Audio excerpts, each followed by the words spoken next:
You're listening to the Black Eagles podcast with Sinan Schwarting and Kaan Bayazit. Ahmet Dursun Sergen aldı. Sergen Bülent yan yana. Sergen Bülent. Sergen. Yanında Tümer var. Tümer'e doğru aksın kaybetti. Tümer topu aldı. Sergen gol! Gol! Gol! Gol! Sergen attı. Sergen attı. Şampiyonluk geldi. Sergen attı. Şampiyonluk geldi. İbrahim'in pası. Zuma. Şimdi Ahmet. İkinci gole gidiyor Beşiktaş. Ahmet. Ve gol!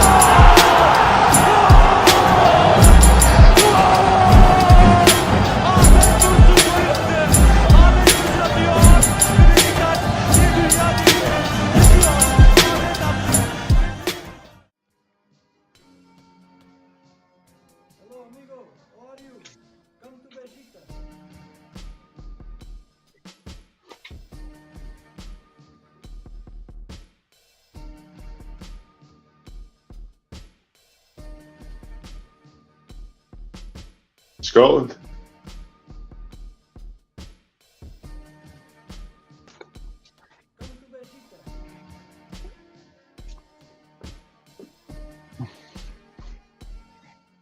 Yeah, so I made a promise on the last episode that I lied to you all.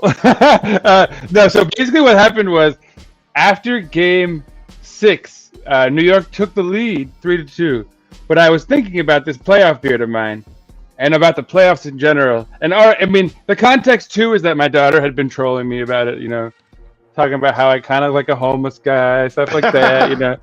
But so I was thinking about how the Knicks went into the playoffs as the number 2 seed and how like every game I watched another player get injured. And I was like, I don't think this playoff beard is bringing me much luck. And then I thought about, I mean, we were basically like, I was just waiting for us to lose, I felt like at that point, even though we'd taken the lead. And then I thought about Beşiktaş and how it's exactly the same, where we've just been like hemorrhaging players in every match. Like we're playing guys out of position. And I thought, you know, I'm not a superstitious guy, but like whatever loose. But what if?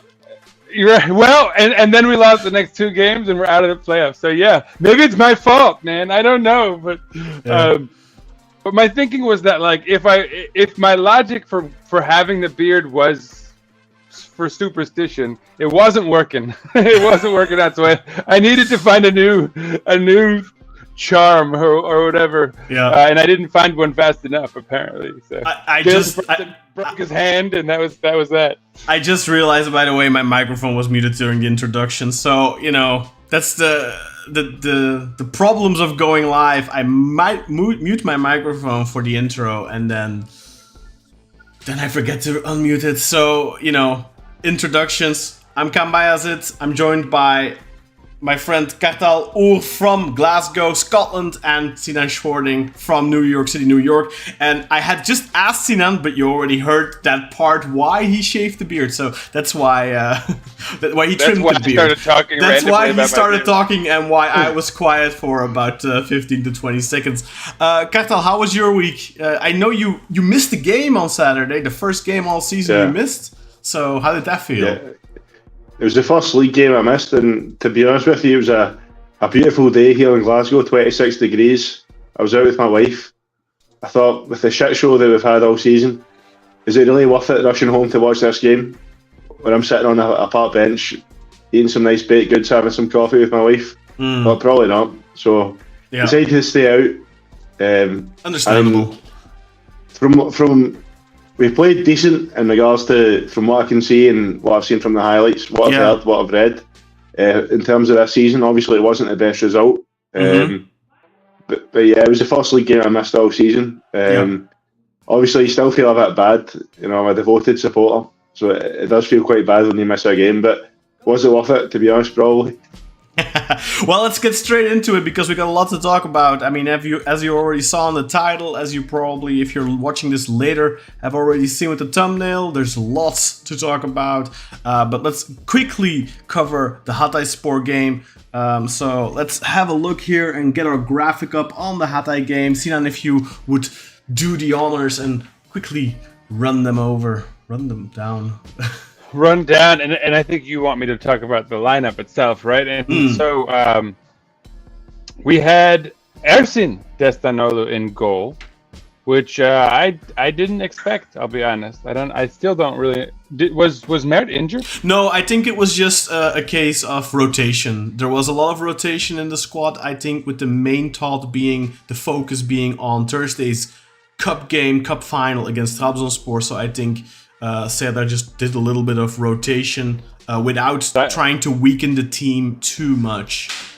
Yeah, and a lot of it I kind of liked. So, for example, on the back line, we had Tayyip Talha Sanuc and next to Omar Colley, which, again, I'd still like to see the Tayyip with Batia combo, but that's probably the second favorite one I would get out there. And then you got Svensson and Masuaku on the flanks of our defense. You've got Demir Ege Tiknaz next to Al Musrati, the Moose. Which I got to give credit to Kartal's bro on that one. And then also we got to see Oxlade Chamberlain, the Ox. We have the Ox and the Moose. Yeah, we do. Midfield. And then Rashid's on the right side, Semi Kilitsoy on the left, and Cenk Tosun up top. I don't know. I mean, I kind of like this lineup. What did you guys think?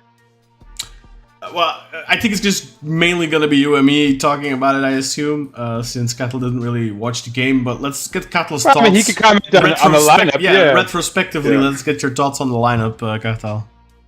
I mean, to be honest with you, the only thing I maybe criticise was benching Mucci, which obviously we know was to rest him for the cup final. Mm-hmm. But I think he's 23 years old, you've got 5 days in between the games, and nothing was safe for us coming out of this game. Yeah. So I question how wise it actually was resting Mucci, who's been one of our most important goal threats since his arrival in February. So I really do question him being rested. Other than that, the lineup's fine. I think Ox, I mean, he's not been on the bench quite a lot. He deserves a start to get some minutes. So I probably would have just taken out Demi Regan and played Mucci instead, because we still would have had enough tucks. We had plenty of tucks on the pitch, so that wasn't a problem. That was the only thing I'd really say other than that, because I believe Maleka was hurt anyway, so he wasn't going to play. Abu Bakar has been fucking shit. Sorry for swearing. Ever since you can got swear, sick. I always click the not suitable for children button, so if your kids are watching, it's on you, bruh.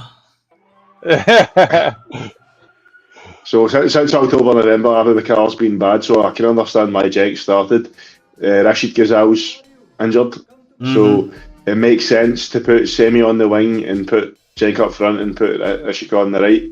Maybe you could swap Rashika over to the left, Semi to the right, because I think Rashika's shown that he's more dangerous on the left. Happened during the game, by the way, and you mentioned this a couple of weeks ago in our group chat that Rasička is just a lot more dangerous whenever he's on the left, and your words came to fruition again in this game, because I think his best spell in the match was when he switched to the left side, and immediately he comes across as more threatening. I think he feels a little bit like it feels more natural to him, and you notice straight away that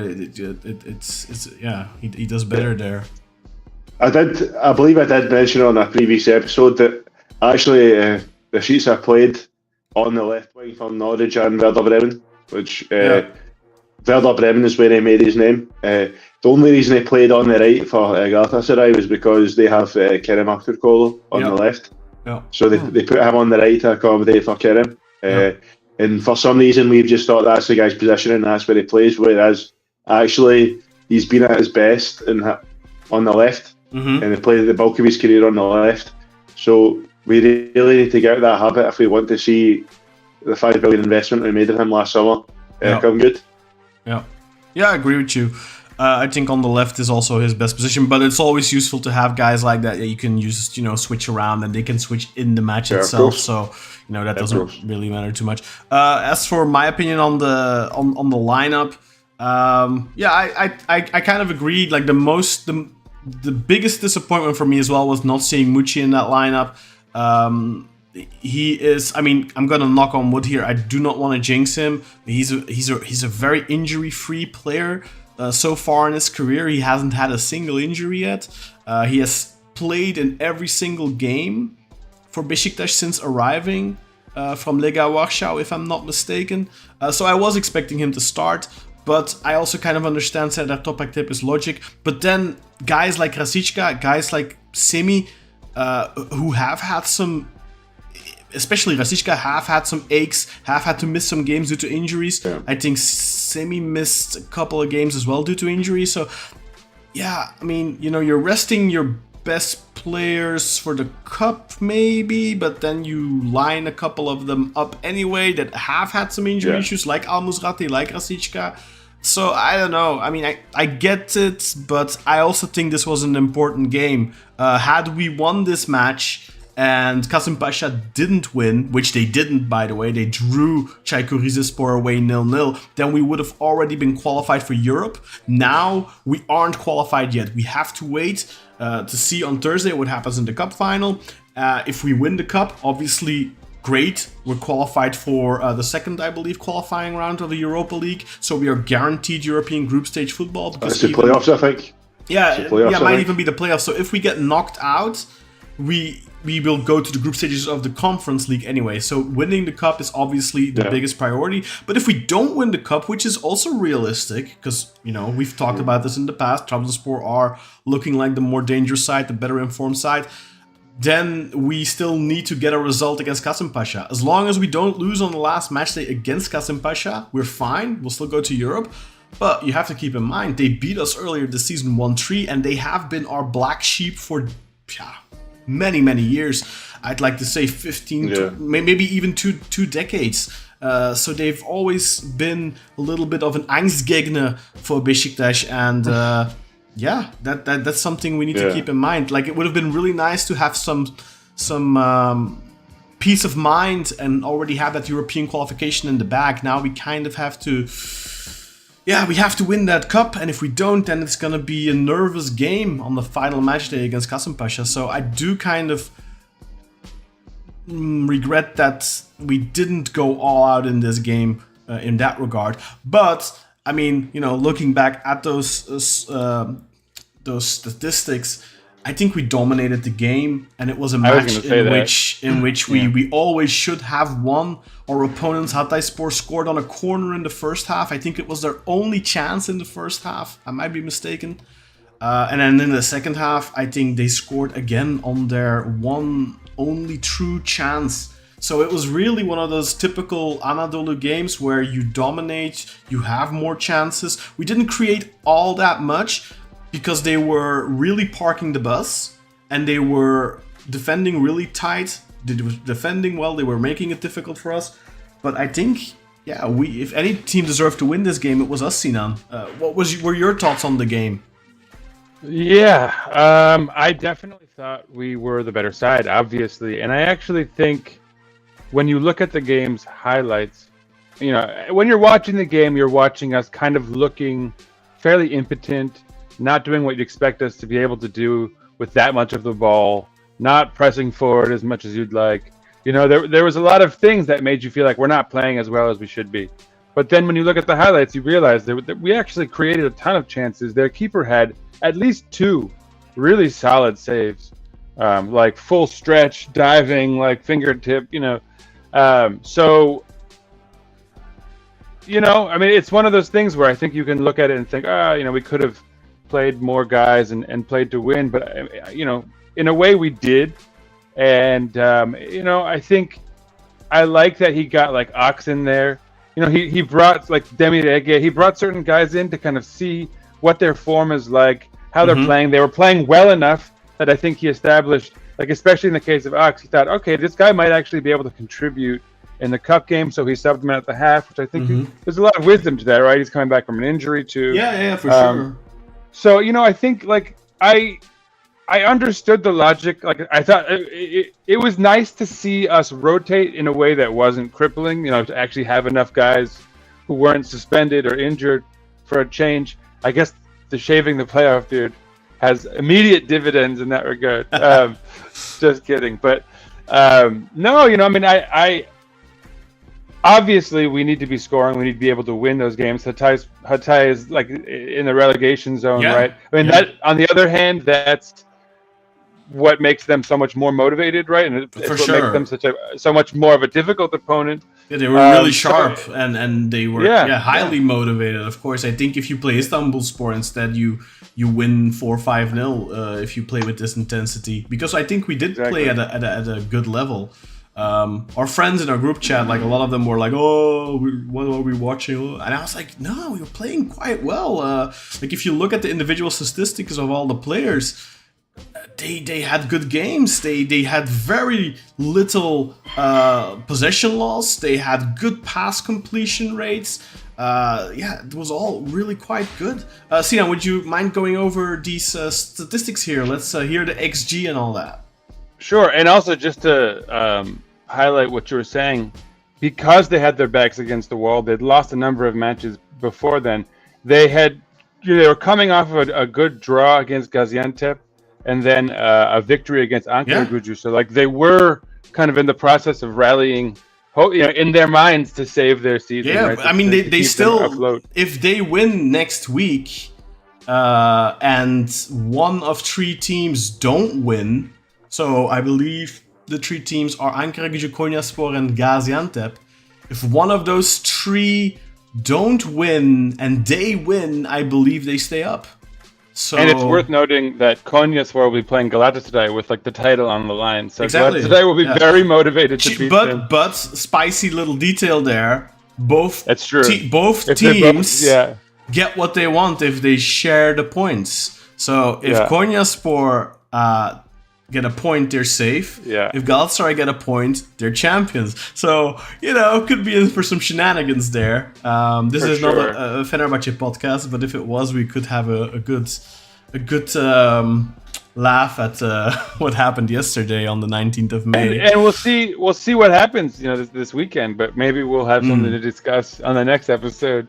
Who knows? We will definitely give it an honorable shout if the impossible does happen. Of course. But let's get to the stats, Sinan, so we can move on to the juicy stuff. And the stats are actually quite promising in a weird way. I mean, it's funny seeing the player ratings. Like, if you look at the player ratings, you'd think that that Hatay had like the much better match, which like Svensson is the only guy who rates above a 7, which I find odd. But you look at the actual stats. We had 69% of the ball. We had an XG of almost 2.5, 2.49. Versus theirs at 0.9. So they didn't break 1 on the XG rating. They had 8 shots on goal. We had 20. Yeah. 7 of ours were on target. Only 3 of theirs were on target. And this is kind of what Khan was saying. They had 2 big chances and they missed none of them. Right? They converted on both. If you look at if you're watching on YouTube, you can see there's a bit of a flow chart there. And all of the activity is in the white, the momentum chart, except for 2 moments that are maroon or Hatay's colors. And those 2 moments result in goals for them. So, their goals were very much against the run of play. They created 2 chances. They put them both away. We created 3 big chances. We missed 2 of them, which means that we actually had 1 goal, which was not off of a big chance, which we kind of created out of thin air, which I'm guessing would be the first goal, right, Khan? Of course, Jesse's goal. Obviously, the penalty, right? That's not it. That's probably a solid 1. Penalty gives you a pretty high XG. Not like quite 7.5, not or quite something. 1, but it's pretty high. Yeah, because there's a chance of missing. Yeah. But to finish up on the stat thing, we completed 485 passes to their 183. Just to highlight how much more of the ball we had, and we completed them at a high clip, 89% to their 76. They committed 17 fouls to our 6, which I think for anyone watching the match, 6 fouls and 6 yellow cards for Beşiktaş. Somehow, it's like 100% track record for us. We must have just been. I believe 2 or so were because of protest, but the referee, abysmal. The ref had a howler. The ref really did have a howler. Horrible performance. Supposedly he's a Galatasaray fan. Wouldn't surprise me actually. No, it wouldn't surprise anyone. We were offside 3 times to their twice. We had 7 corners to their 3. So we really were statistically the dominant side. Probably deserved more than just the 2 goals. For sure. Maybe more importantly, we didn't deserve to have two goals scored against us. And it was like Statistically. two shocking moments defensively. Yeah. One moment would have been on the first goal where Semi missed his man. Yeah. And I mean, debatably, I think Svensson could have been on that far post a little more convincingly, but that's a little shakier. Certainly, I think Semi should have been on the man in the first place. And the second goal was a complete. I mean, it was like, I don't know, a comedy of errors type of goal where Masuaku. So first, Kali was like very lazy, and I think he must have assumed the guy was offsides because he looked like he wasn't even really going for the ball, which gave the guy the opportunity to just tap it in very neatly into the box. But Masuaku has about a yard ahead of his man, who somehow catches up to him and then takes the ball from behind and then taps it, like doinks it in. Yeah. And I think Masuaku is probably, I'm going to say, 80% responsible, and I'll give Kali about 20%. Yeah, or maybe 10 and then Erson 10, right? Because Erson looked like he was lost too. And the goal was disallowed initially, but the decision was overturned by VAR. Exactly. Correct decision, of course. It was not offside. And then, of course, we in the end get the draw thanks to a penalty in added time, also awarded by VAR, because again the referee did not see it. From the images I saw on the VAR screen that we were getting from the live broadcast, I couldn't tell whether it was a penalty or not. Other people said that from other angles it was quite clear, but I didn't. I could see it because I watched the highlights and there was a clear kick to the calf muscle of Sari. So for me, it was Stonewall. Yeah, fair enough. I thought it was a Stonewall penalty, calmly taken from Abu Bakar. Yeah. Good penalty for sure. Who scored his first goal in a long time. First goal since October or something, since October. I just want to talk a wee bit. Obviously, I didn't watch the full 90 minutes, but I did watch the highlights later on. I just want to talk a bit about the game. So, from what I counted, we had 6 chances. Maybe not all big chances, but 6 at least. What I'd call a half chance or up. So, half chance or higher than a half chance. Yeah. Their goalkeeper made a couple of really good saves at the end as well, like a Collie header, I think, and there was 3. I will say though, 3 of them were in the build up to the penalty decision. So they were basically just one after each other, if I remember correctly. Because you had Ty took the header, Sai took a shot and it was saved. The back of his head, yeah. And then after that, it felt like Collie had a header, and then it was, and amongst that, where there was a foul on Sari for the penalty. We had and we had that header from Cenk as well, which was before. That was a great chance earlier on. So apart from those 3 positions that came just before the penalty, there was a great pass from Al Masrati, found long ball over the top, found Cenk on the volley in the first half. Yeah. And obviously, I wouldn't say that was like 100% chance, but at the same time, it was a decent position where he could have scored. It was a phenomenal ball from Masrati. I think that's the most difficult one of the 2 he had. Like Cenk had 2 really good chances. I think that's a very difficult one, but I do think as well, like an informed striker of the level you'd expect to play for Beşiktaş would score that. I think that Cenk last season puts that away. Probably, or definitely a better version of Cenk. Sari put a cross in the second half. It was a long ball as well. Fell right on Cenk's head. That should have been a goal every day of the week. In the first half as well, Demirega done really well. He beat the man. He kind of dragged the ball back and had a shot. It was saved by the keeper. Yeah, but he should have really done better on the shot. That should have been a goal as well for me. I think he fluffed it a little bit, but that was also a good chance. And I mean, this is normally a game. I think if we're in the title race and there's a bigger sense of urgency and we have a little bit more quality, I think we always win this match. Although sometimes you just have those games that you deserve to win, but you don't. I think if Cenk scores that header, which was also wasn't much left in the game, but I think if he scores that one, maybe we find a third one. It's one of those games that we would have deserved to win, but we just didn't have it in us on the day. I think.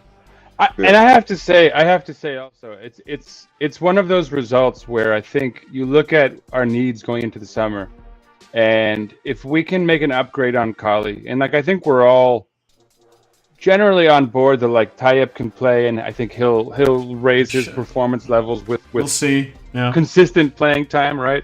I think but like really, you need at least one of those two guys back there to be such a kind of pro at that position and such a reliable defensive force that like, you know, that mistake where Kali doesn't have that like defensive instinct to just go in and take that ball that then Masuaku just fluffs. Doesn't even fluff. He just kind of snoozes past or whatever.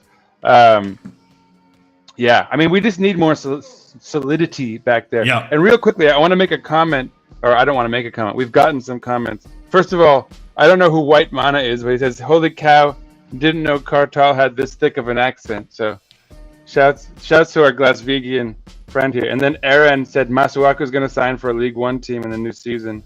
Could be. League One. Oh, that's. I don't.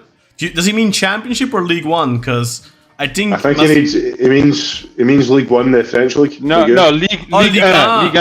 Okay.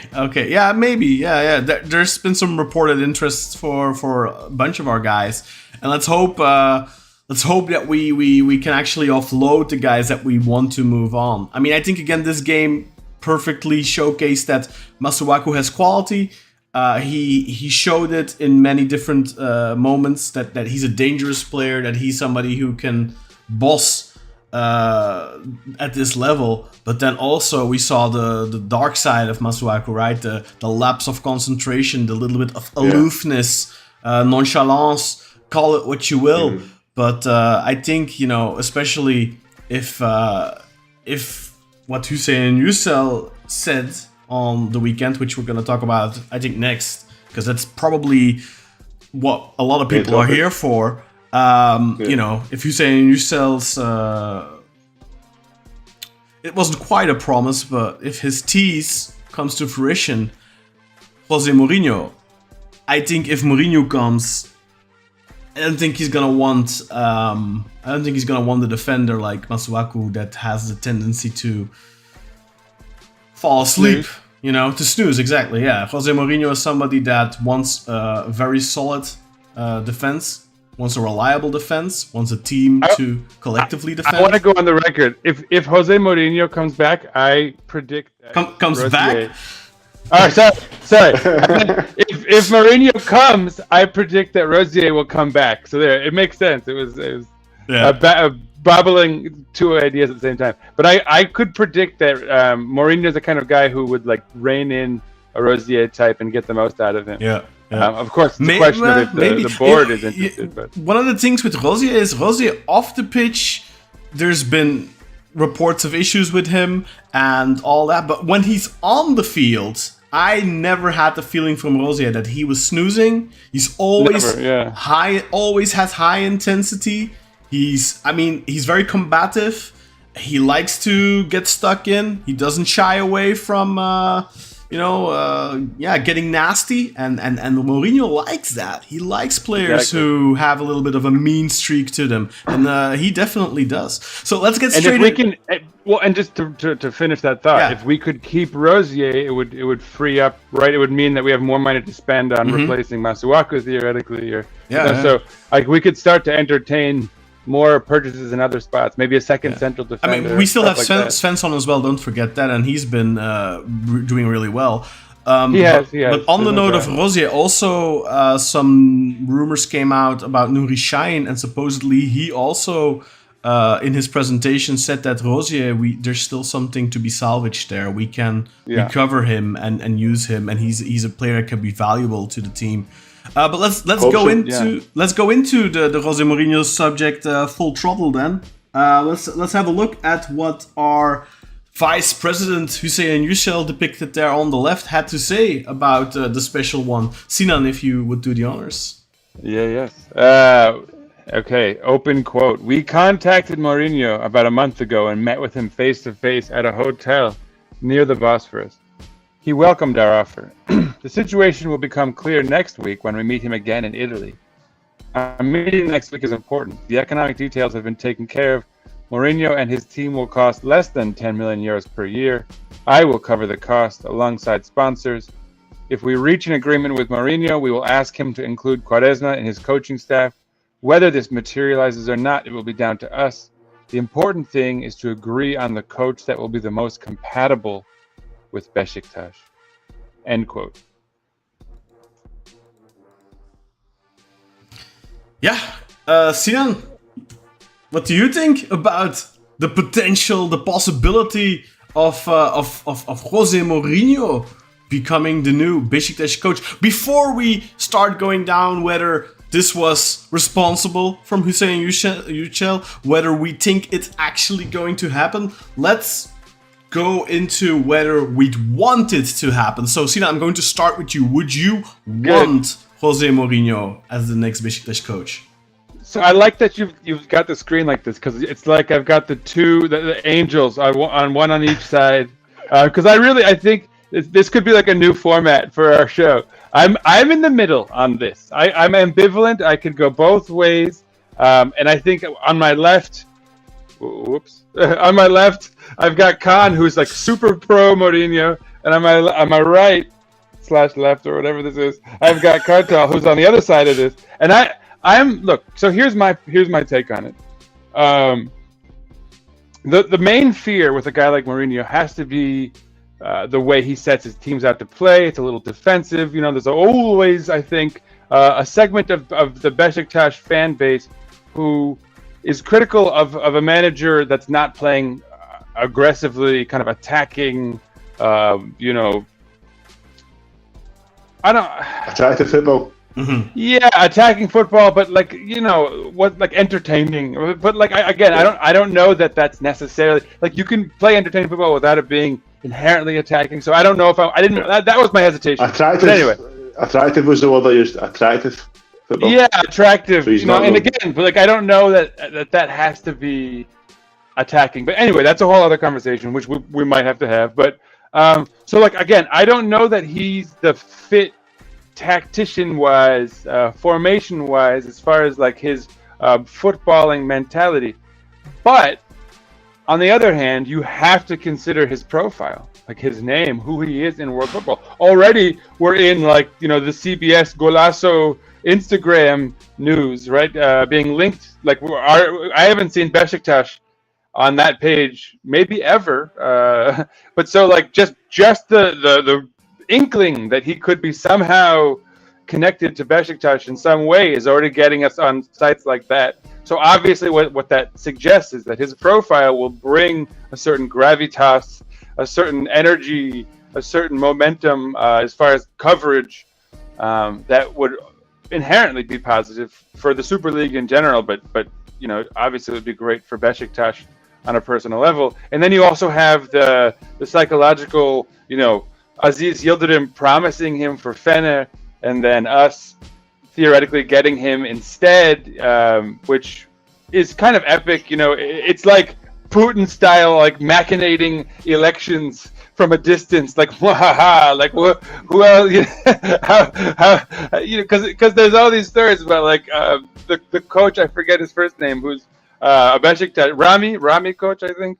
Rami coach, yeah. Who'd be helping his son, right? I mean, it's you the love that kind of spycraft theories, yeah. So, of course, but you love that kind of spycraft. You know, that's actually fun, and it helps us. It would help us if we could get Mourinho instead of Fener. That's a win on not just like a psychological level, but you know, again, branding and all those benefits that it brings you. So, yeah.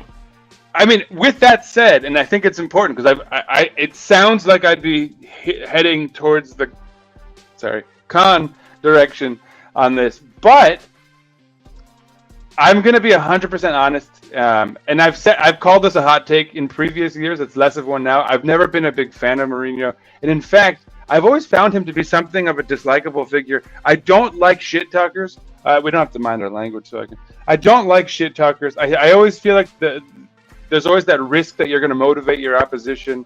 I'm not like I I don't usually like the bad guy in movies type things. I don't know. Like Mourinho's not my cup of tea as an individual.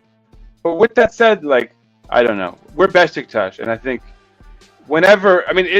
it's like think about like Simeone, right? Like he's like even more defensive or whatever. But if you could ever have a swing at a manager like that, I think you'd have to say yes, just because of like what he brings beyond how he plays. So, those are my thoughts, I guess. Now I hand the mic over to one of you guys. Who steps up first?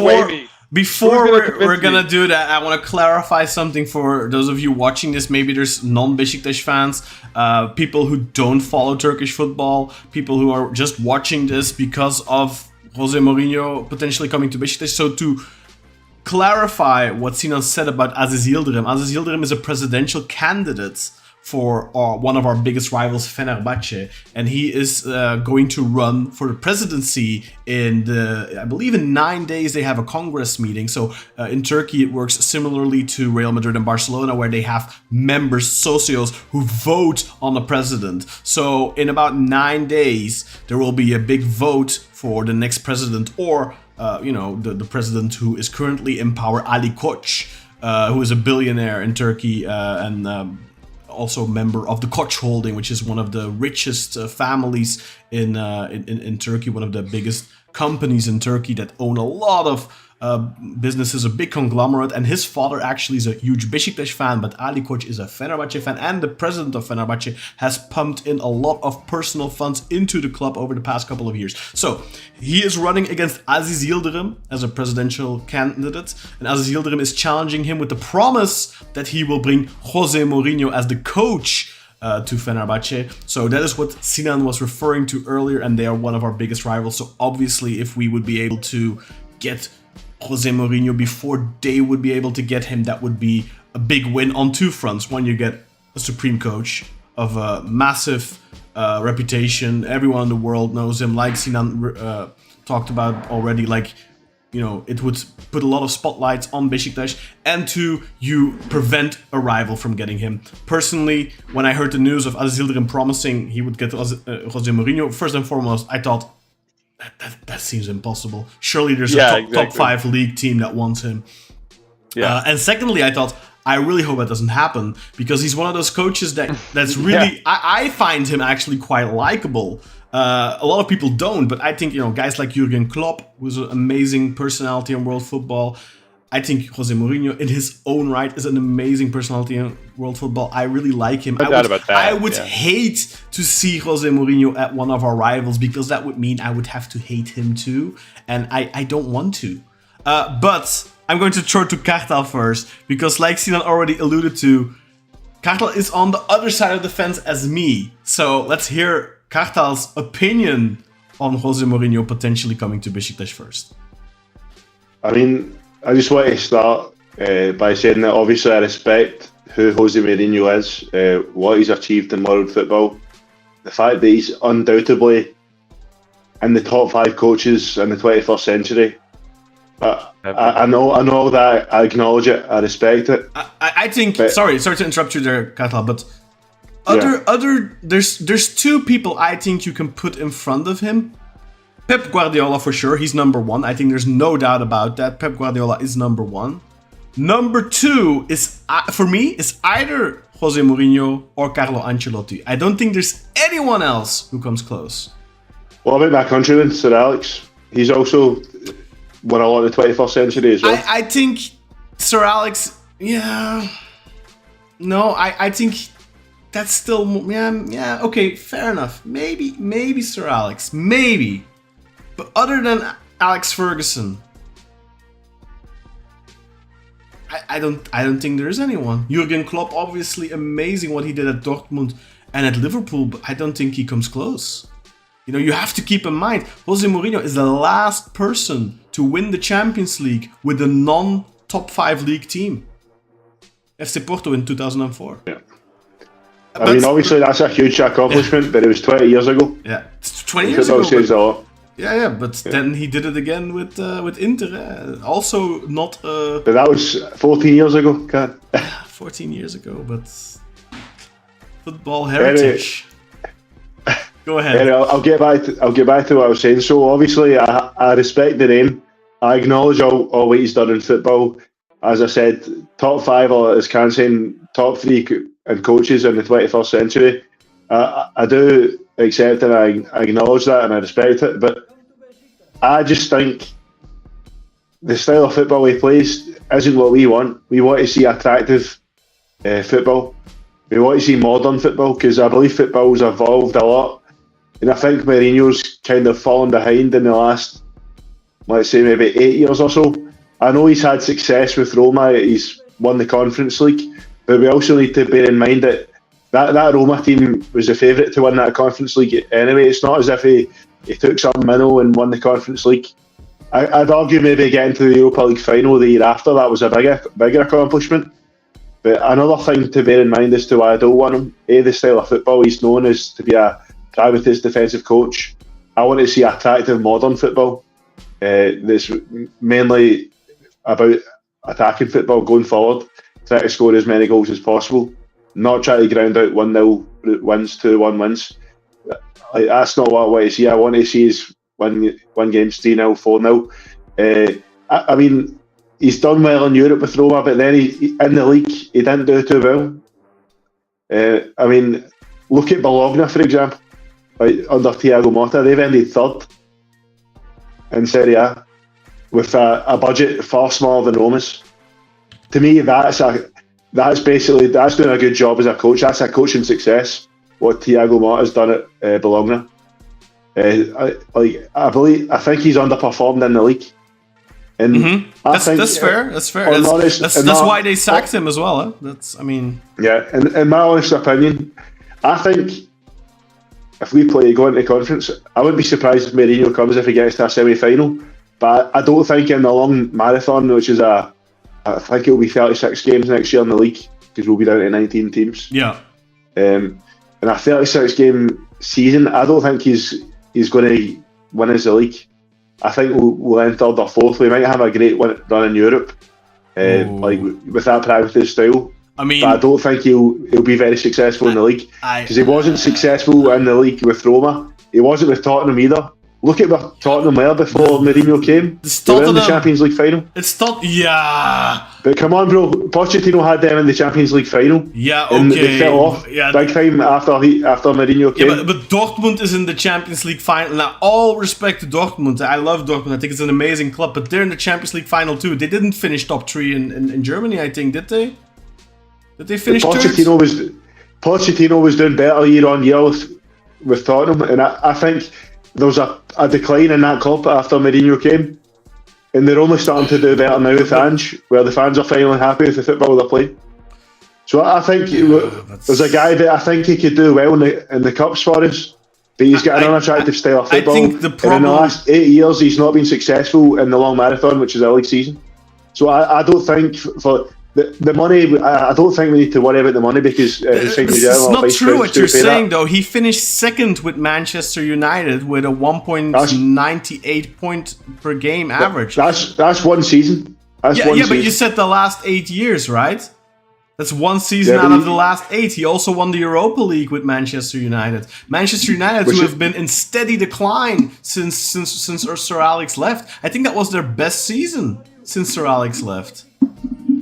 And they had another second place season under Solskjaer as well, to be fair. That's true. So it was one of two. One of two.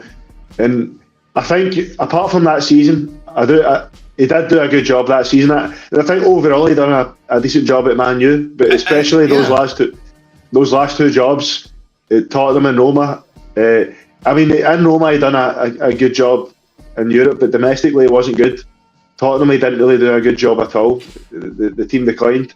But you need to look at it off current form. You need to look at it realistically as well. Roma are not a club set up to win the championship in Italy. They just aren't. Yes, Bologna are in 3rd, but that's an outlier. That happens all the time. Like, we've had Konyaspor finish 3rd. That doesn't mean that Konyaspor are suddenly, consistently going to be a top side. That's just not the way it is. Traditionally, you're going to look at Inter, you're going to look at Juventus, you're going to look at AC Milan, and then after that, you're going to look at the Romas, the Lazios, the Fiorentinas. those types of clubs. And yeah, I fully agree with you. He underperformed at Roma in the league. I think that is why they sacked him. They invested heavily as well. They got Tammy Abraham, they got Romelu Lukaku, they got a lot of expensive players. They got Paulo Dybala, so he had a good team. But he did win there. I believe, I'm not 100% sure, I don't have it in front of me. I think the Conference League he won with Roma, I believe that might be the first European trophy they've won ever, or at least in a long time. So I'm not sure. I'm not too familiar with Roma's history, to be honest. But he was very successful in that regard. Roma for sure haven't won anything in 20 years, I believe. So it's still massive, And I think the main thing is, as well, like the last 2 clubs he coached just weren't clubs that were set up to win anything. Yeah, Tottenham got close a couple of times in the season that Leicester won it and stuff like that. But like all in all, like you can't compete with Manchester City and with Liverpool in this. Let me jump in here. Couple of years, yeah. Go ahead, Sinan. Let me jump in here. So I think there's a plus and a minus in underlying this part of the conversation. I think it says a lot about a guy of his profile to take on a job like Roma or even Tottenham, right? Like, you're going into that with everything working against you. As you said, you know that there's always going to be like 4 in both of those leagues, about 4 teams that are almost guaranteed to be better funded, with like systems in place that are fairly, built in over time. Like you have these hurdles that you're kind of working against by taking on a job of that ilk, and so it's like I think it's a testament to his confidence in himself that he was willing to take those jobs. I think on the other hand, you could argue he didn't really bring the results that you'd hope for. Yeah, he didn't win in those situations. I mean, he reached the cup final with Tottenham. They sacked him a couple of days before the final. Cups. And he did have success in cups, and the same thing applies to the Conference League. So I mean, you could measure that in different ways, but I think that when you look at our context, that's a plus in that he'd be willing to take the job with Beşiktaş, because it's not quite the same as Tottenham or Rome, right? We have a better chance of winning, but clearly, like Galatasaray and Fener are the favorites. They're very well funded at the moment. Right now, with the squad we have, we are 100% underdogs. Exactly. And so, like, that's actually a plus in our category as far as being able to bring him in. And on the other hand, I think the fact that we're not like a Tottenham or a Roma, and that we do have a better chance of winning, is a benefit, and that like he could actually have a better shot of working his magic and making it work. So I mean, you can see that in a few different ways. Now I have one. There's a question from the chat over there that I should bring in, but first I want to ask one that I thought of. Do you guys think, like, how does a guy like Mourinho handle adversity, right? And like ours is a club that has the capacity to go through a lot of it, right? Whether it's trouble in the transfer market. I mean, you'd hope if you were bringing in a guy like Mourinho, you'd be willing to do whatever it takes to sort of give him the squad he wants. But and in a way, that's also a positive for Mourinho, that they'd probably be under a lot more pressure to deliver what he's asking for, right? Because of his profile and the gravity he brings with him. But on the other hand, like, is he the kind of guy who's going to air things publicly? Like if things don't go well, could things turn sour? In front, like to the press. Definitely, 100%. Like it's a fear that one would have with him. Like you'd really hope things would go well, and if they didn't, things could go sour really fast. And that's like the one thing. Like if Fener were to get him, you would kind of be hoping that he would face enough adversity quickly enough that like their fan base, and granted it would be irrational not to give him time and be patient, but just knowing Turkish fan bases, knowing the press, like that could kind of spiral out, right? Like that's what you'd be hoping for if you were to join a rival. Is that not a fear you'd have of him coming to us? And I hand that to you, Khan. I'm gonna fill my water glass while you answer. One of the things I think with Mourinho is he has this reputation now, especially stemming from his time at Manchester United, where he's kind of known as the guy that spent a lot of money at Man United and didn't really get any results other than a second place finish and a Europa League. Now, in hindsight, of course, what he did was quite successful. If you look where Manchester United is today. However, at the time, it was seen as a failure.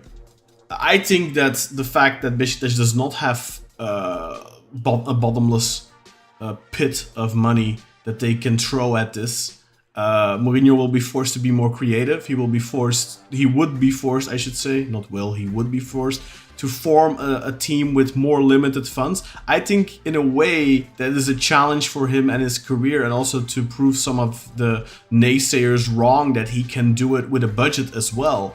Because also at Roma, like I said, he had pretty big names come in. Romelu Lukaku was the big man at Inter, 2 years before he came to Roma, and then he went back to Chelsea. That didn't go well, but when he was at Inter, he was the big guy there. So he got him, and then he got Tammy Abraham, a huge talent from England, from Chelsea, who was doing quite well there. So he got some big name signings. Paulo Dybala, of course, who, despite his injury issues, had a very good reputation from his time at Juventus, and also was quite successful for them. So at Roma, I think the expectations were higher than they were. I don't think they expected for him to win the league straight away. I do think that they were hoping to build towards that. And in that regard, I fully agree with Gakla, and that's also why they fired him, is because the performances domestically were underwhelming. Now, I think that for him, it's an opportunity to show the world I don't always need a limitless Visa card or MasterCard to be successful. So in that regard, I think it could be good for him. Now, whether or not he is going to be volatile, obviously he's going to be volatile. That is José Mourinho, that's his MO. He is going to pants the Turkish Football Federation. He is going to pants the Turkish referees. Beşiktaş would overnight become a force to reckon with in Turkey, in the sense that we always talk about this Galatasaray lobby, we always talk about this Fenerbahce lobby, we always talk about how referees and the federation are afraid to hurt them, so to speak. And now, obviously, a federation and referees shouldn't be out to hurt anyone. They should be out to be fair. But referees, you can see it whenever they referee matches of Fenerbahce and Galatasaray. They do so with clenched butt cheeks. They are afraid to make mistakes. But they don't have that when they referee matches of Beşiktaş. On the contrary, they relish the opportunity to profile themselves, to put themselves in the limelight.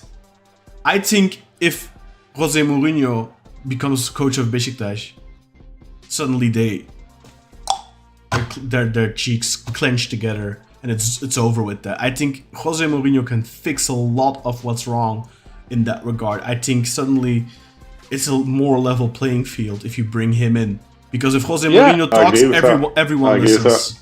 Let me give you a point. I'll give you a point in that column, Con, and I think it actually, even going back to our conversations when we were hiring, pre-Santos, I think we were talking a lot about how we have this sort of busted locker room. We're not in a position where we can just fully offload everything and kind of start from scratch, right? Financially speaking, that's basically impossible. So we have to do the best we can, with reclamation project. We have to fix that locker room. And so we both said we need a coach who can go in there and immediately has so much respect, whether because he's I think we were talking about Van Nistelrooy or something, right? But someone who has such a reputation as a player in the world of football that everyone wants to sort of line up and impress him and, kiss the ring or whatever it might be. Yeah. And I think with Mourinho, that's guaranteed, right? If exactly. Anything, that's the one thing that you can absolutely... I mean, if we're already talking about how Rosier is a possible reclamation project, it really speaks to the extent to which he could come in and restore a lot, right? Yeah. While holding the board to a higher standard as far as I need, X, Y, Z. I definitely, he's going to need a striker, right? Or whatever it might be. So, I mean, his reputation, the reputation that precedes him, will bring a lot of positives, I think, to our locker room. And to your point from before, Sinan, is it going to cause issues if his volatile personality gets directed at Beşiktaş. Look, I think if promises are made to Mourinho and they aren't kept, I want him to air that. I don't want him to be Şenol Güneş and be all like, oh, always covering for the board. No, if the board... Enough of that at Beşiktaş, right? This board made promises to change things. We expect them to keep those promises. If they don't keep the promises they make to Mourinho if he would come, I'd want him to pants them publicly, because I've had enough as somebody who's been following this club for over 20 years, 25 years. I've had enough of these Demirören's and these, even Fikret Orman, who, not as bad, but the later era of Fikret Orman was bad, and Ahmet Nur Çebi and all that. I've had enough of those people, man. I've had enough of it. I've had enough of coaches like Şenol Güneş who protect these guys and who cover for them at every corner. And José Mourinho, he's not going to throw them under the bus without a reason. If he's going to throw them under the bus, he's going to have a damn good reason. And I for one, welcome it. If he would have to do it, do it. When you mention it like that too, really, like, if you're hiring a guy like Mourinho, you know what he comes with in that sense. Yeah. And so it's actually positive as far as how we view a guy like Hasan Arat or whatever, like knowing what the club is, what they can offer as far as a transfer budget and all that. If he'd still be willing to bring in a guy like Mourinho, you'd think it means he knows he's going to be transparent, he's going to be upfront, he's going to have everything laid out so that he's not going to be in a position where Mourinho can go and say something about him to the press, right? Like, in a way, it's like holding himself to account, being willing to bring in someone who will call you out if you give him a reason to, right? I hope so. That's another plus. That goes in the plus column, I would say. Yeah, I mean, it's interesting. Cathal, I guess it's your turn now. Yeah. So I'm going to just put something to you guys. So when Santos was announced, were the fans happy in general? What do you guys think? Yes or no? I think they were happy because of how it was announced, because it was a secret and nobody knew. I think a lot of Beşiktaş fans were like, it's not a good coach for us. No, I mean, I think maybe smarter fans like us. I mean, I don't want to come across as arrogant here and say that we are smart and no one else is, but I think the smarter fans like us, we had our doubts, but like the people who listen to our podcast. Like all you lovely listeners, you guys are all smart, right? But I think your general Turkish football fan, your general Beşiktaş fan, we're all very happy with the Santos appointment, because they thought, oh, this guy's won the Euro, he's won the Nations League, he's got a good points per game at every team he's been to, maybe about one or two, right? Obviously, Mourinho's huge, he's a lot bigger than Santos, but at the same time, everyone's happy that Mourinho, he's one of the best coaches of all time, he's won this and this. But see, after a few games, everyone started complaining about the football. Would you guys not be worried? I mean, even in that stretch with Santos, we're getting results. People were saying like your Jan-Niklas and all that, and a lot of people on social media were all saying, "Oh, Beşiktaş can't play like this." Do you not think there'll be a lot of uproar about the style of football? Even if we're winning some games, if the football is boring and dull, do you not think there'll be a lot of people moaning about that amongst the fan base? Do you mind if I take this, Tina? Please, no. I mean, you guys are supposed to sway me. So, no, I don't think so, because I think there's a very distinct difference between José Mourinho and Fernando Santos. They're both. I didn't acknowledge that. They're both described as more pragmatic coaches, but I think it's a very different kind of pragmatic.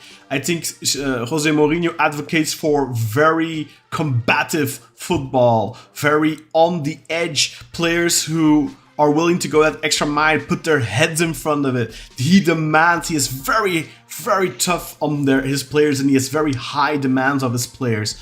That is not something I saw from Fernando Santos. If anything, when watching Fernando Santos at Portugal as well, I think he was just one of those guys that, okay, I'm gonna let my star players get me the result, Cristiano Ronaldo or whatever, and I'm gonna get the goal, and then if it's an opponent I'm a little bit afraid of, I'm gonna sit back and I'm gonna defend. That's not necessarily Mourinho. Yes, Mourinho might do that in the big games. If he feels he's the underdog, he will most definitely do that. But he's not gonna do that being happy with a draw. Mourinho wants to win. He wants to win every game. So he is going to, and especially derbies, especially the big matches, he is going to want to make that turn that into a fight. Do you remember the games in the early 2010s where I feel like we were constantly outgunned by Fenerbahce and Galatasaray? Not necessarily because we had a worse team, because I think our Slaven Bilic era, we had a really good, young, energetic team, and you could argue our team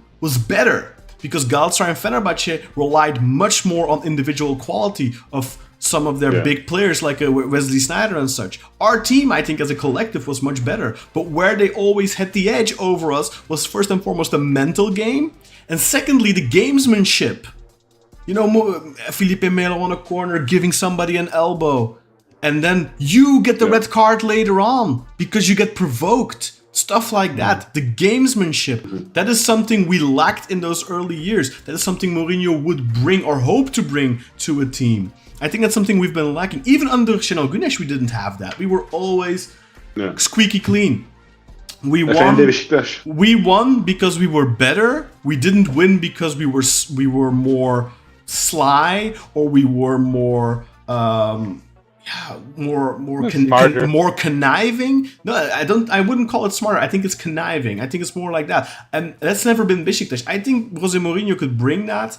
That's not necessarily what every Beşiktaş fan wants. I think a lot of Beşiktaş fans want to offend the Beşiktaş. But I think, I for one who am a fan who really respects the whole Süleyman Seba way of thinking, and I really think that Beşiktaş stands for something and that honor is extremely important. Despite that, I don't think there's anything wrong with getting a little bit down and dirty and playing the game at their level. Not to the extent of trying to manipulate things and stuff like that. But I think it's time for us to take off the gloves. And I think the only man who can do that is José Mourinho. Now, look, I don't think we have a very realistic chance at getting him. But if we do, and we can get him, I think that's something that's going to be able to get us higher up. Like if you watch our derbies this season, I think like we lost all 4 of the derbies this season, and in every one of them we were like, it's not necessarily like we got outplayed by Galatasaray. We got outplayed by Fenerbahce twice, but by Galatasaray I don't think we got outplayed. But we were Galatasaray they were bad. But there wasn't enough conviction, there wasn't enough will to win. That's something that I think Mourinho will bring to the team. I think there's a very big difference between Santos and Mourinho. Will we see super attractive football? Probably not, no. But we will see football where players are giving 100%, and I think even, Beşiktaş fans, we say, we want attacking football. I don't necessarily think Beşiktaş fans want attacking football. I think Beşiktaş fans just want to see hers, grinta. They want to see players who will make their shirt wet, players who leave it all on the field, players who give everything, put their heads in front of it, fight for one another. And I think that's what fans want.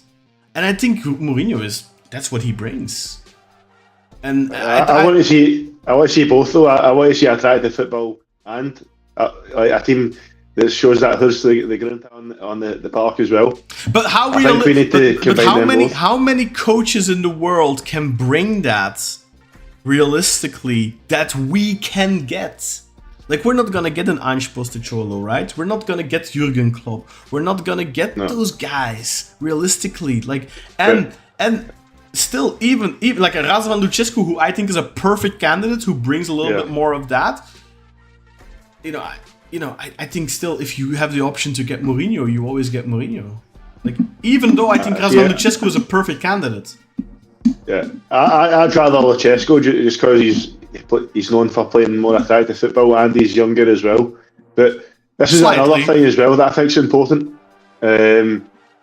See, for example, Hüseyin Yücel is saying he's going to sponsor this. Mm-hmm. I think it'd be a much better way to use the funds if we used that, like maybe 3 million, 3-4 million to get a very good coach. Like some of the guys have been linked with, like Lucescu, it'll be more than that if it's 5 million to buy him out his contract. But Supposedly. say like an Italiano, Marcelo Gallardo, Palladino.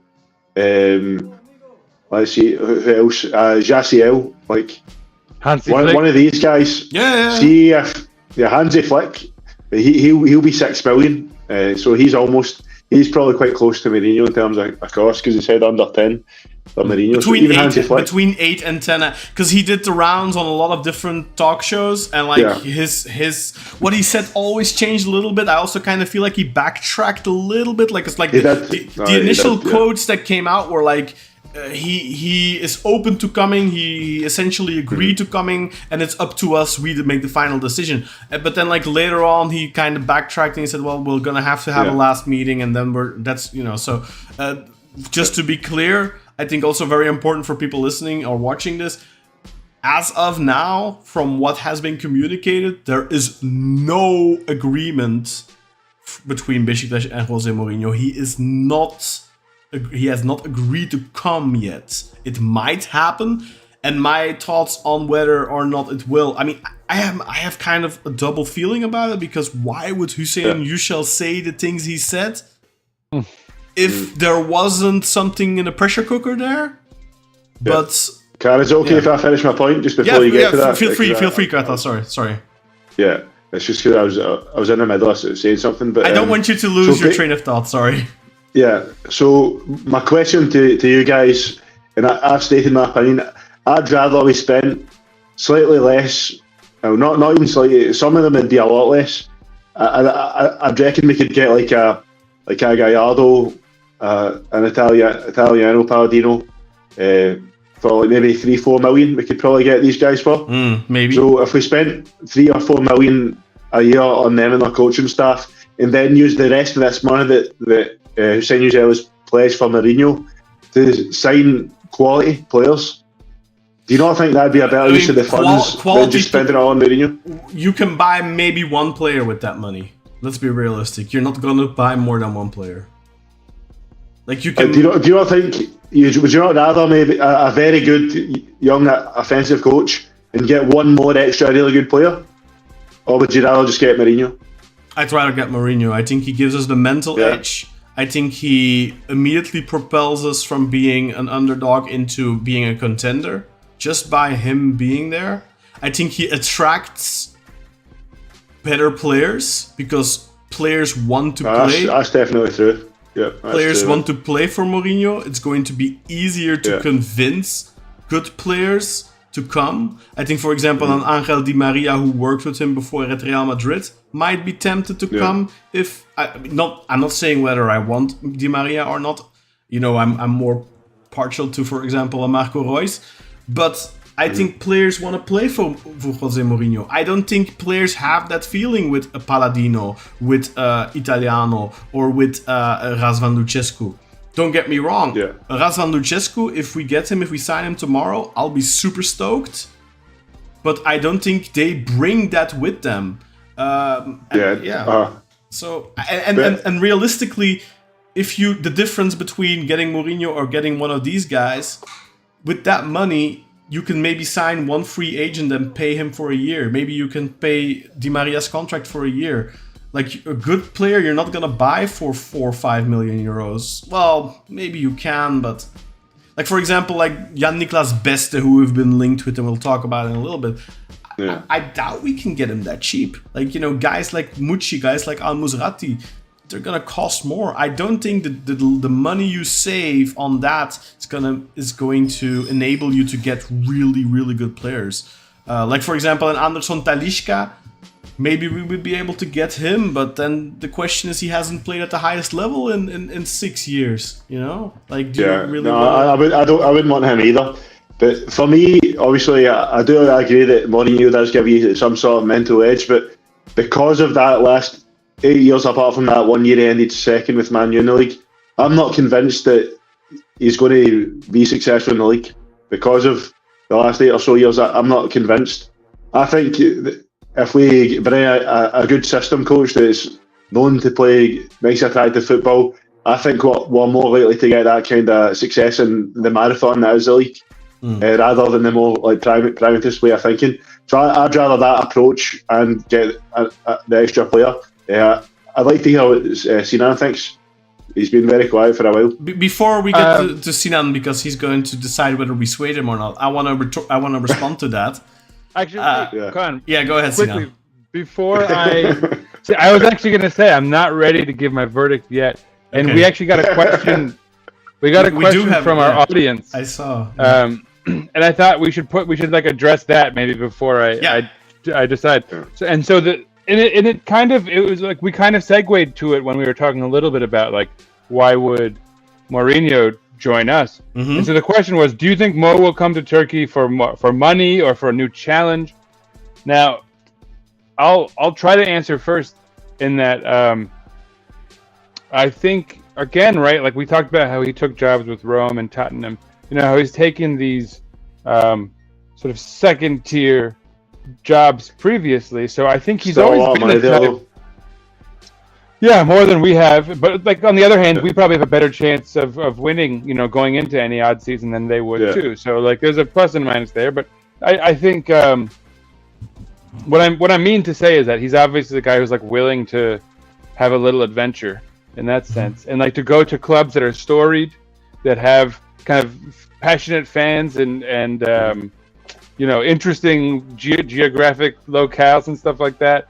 But you know, that aren't like the top tier gigs in those countries. So he's already shown something of an interest in doing that. Now the question is, and I think Khan, you've already kind of asked yourself this: is he willing? Like, it's one thing to go, you know, instead of like AC Milan to go to Roma, or instead of, you know, Manchester United or Manchester City, I guess, to go to Tottenham.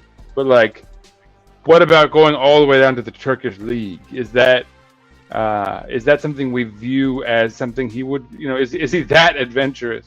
And I'll ask you guys that. Like, do you even think it's realistic for us to expect that he'd even come to Turkey? I'll start. I mean, I can actually remember me and my brother Özcan. He's obviously my brother and your guys' friend as well. The listeners won't know that, but me and him were talking when he signed for Roma, and I remember this conversation we had, and we actually predicted that if it didn't work out at Roma, the Turkish league could very well be his next destination, one of the big teams in Turkey. So I think it is realistic, partly because me and my brother, we called it a couple of years ago. So I think it very well could happen. I think our main competition for Mourinho is going to be in Saudi Arabia, because obviously that wasn't as big a thing when he went to Roma, but I think it is realistic. I don't think it's realistic for him to come to Turkey, because I think he still has plenty of opportunity to go to top 5 league. Bayern München are desperate for a good coach. Tuchel turned them down because they backtracked and tried to convince him to remain, but he said no, fuck you. They failed to convince a bunch of top tier coaches already. I wouldn't be surprised if they end up with Rose and give Rose a call. Now, if he would come, I 100% think it would be for a new challenge and not for money, because he has had multiple offers already from Saudi Arabia and he has turned them down.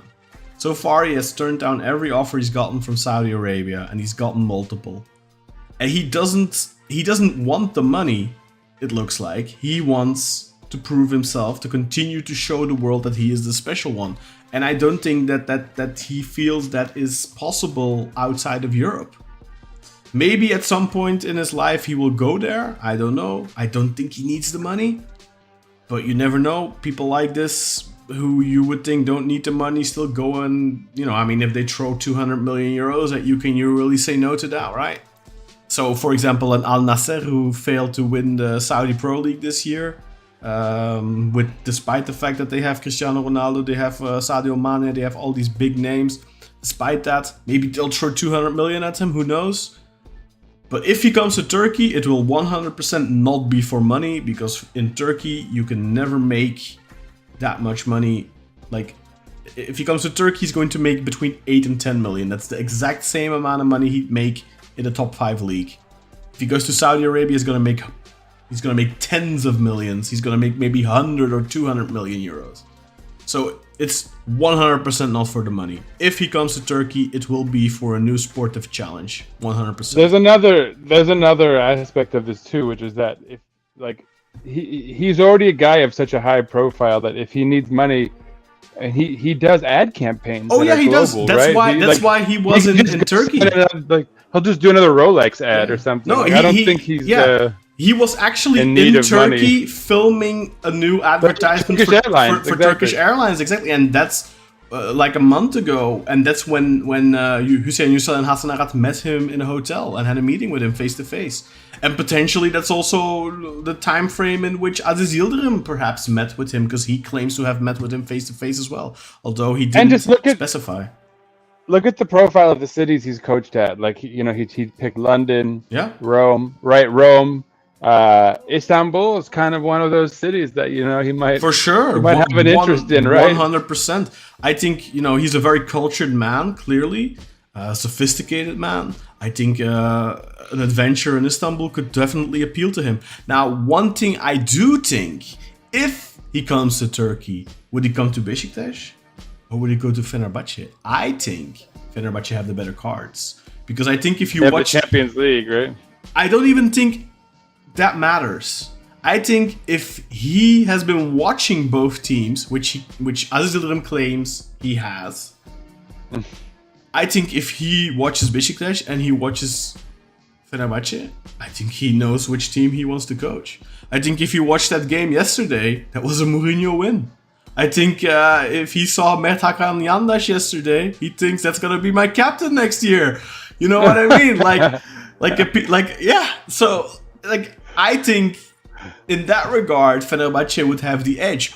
But the big advantage we have is we don't have a presidential election to depend on. And I think that obviously that presidential election is coming up really soon. I have my doubts whether or not Aziz Yildirim is going to win that. I think Ali Koç scored a lot of points yesterday.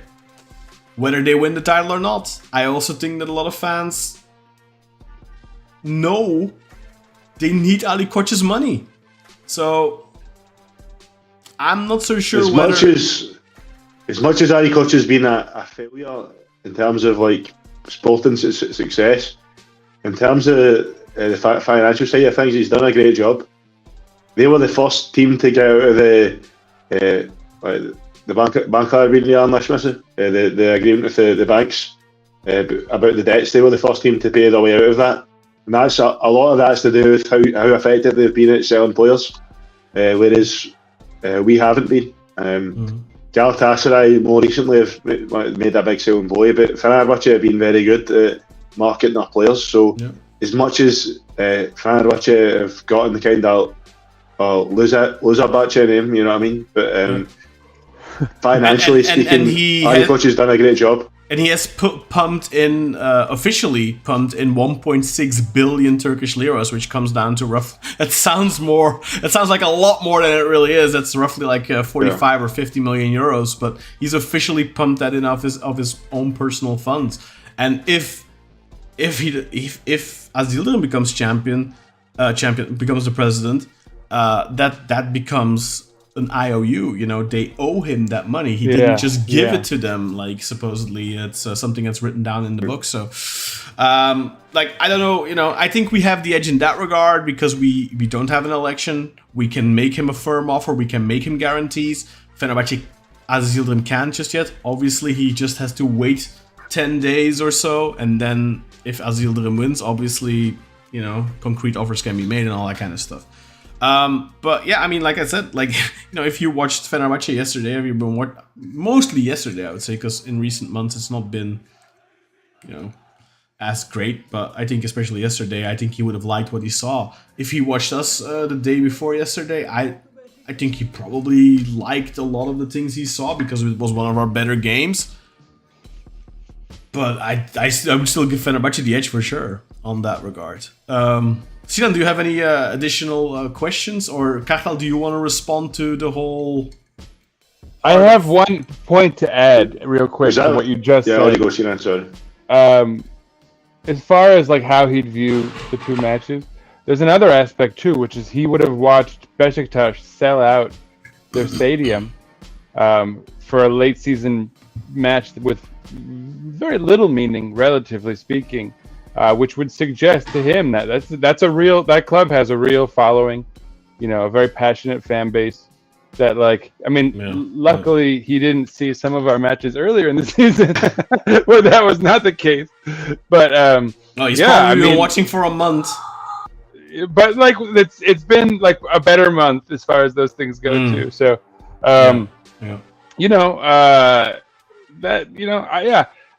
my main thing is like I just don't know. Okay, are we ready for my verdict now? By the way, guys, or yeah. Let's move on to the next subject, right? Yeah, okay.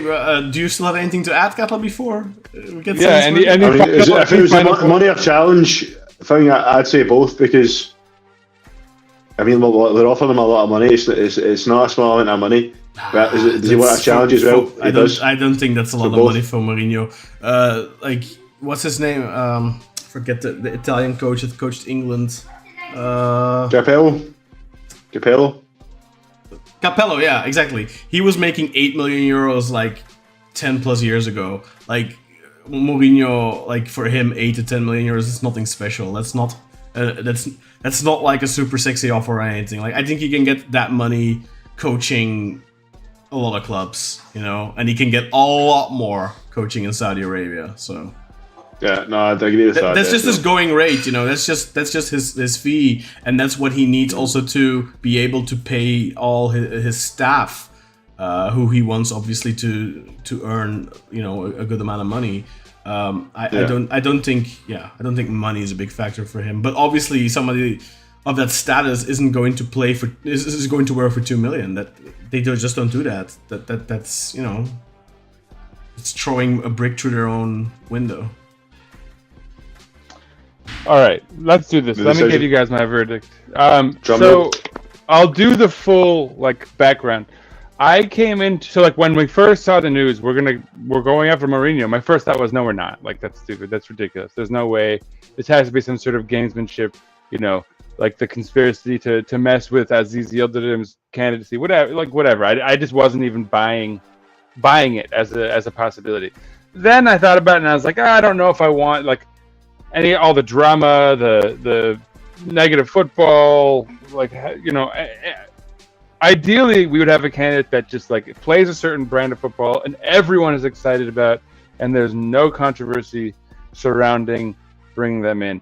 And I think Mourinho almost breaks that threshold. I don't think there's a ton of people who would be against it, but clearly, right? We've got Kartal on the one side, and I think a lot of people who saw the Santos hire and might think, are we kind of making that mistake again? And I actually do agree with Kartal that his recent track record is a little worrisome. With that said, I think Beşiktaş is in a better position than a lot of those clubs were.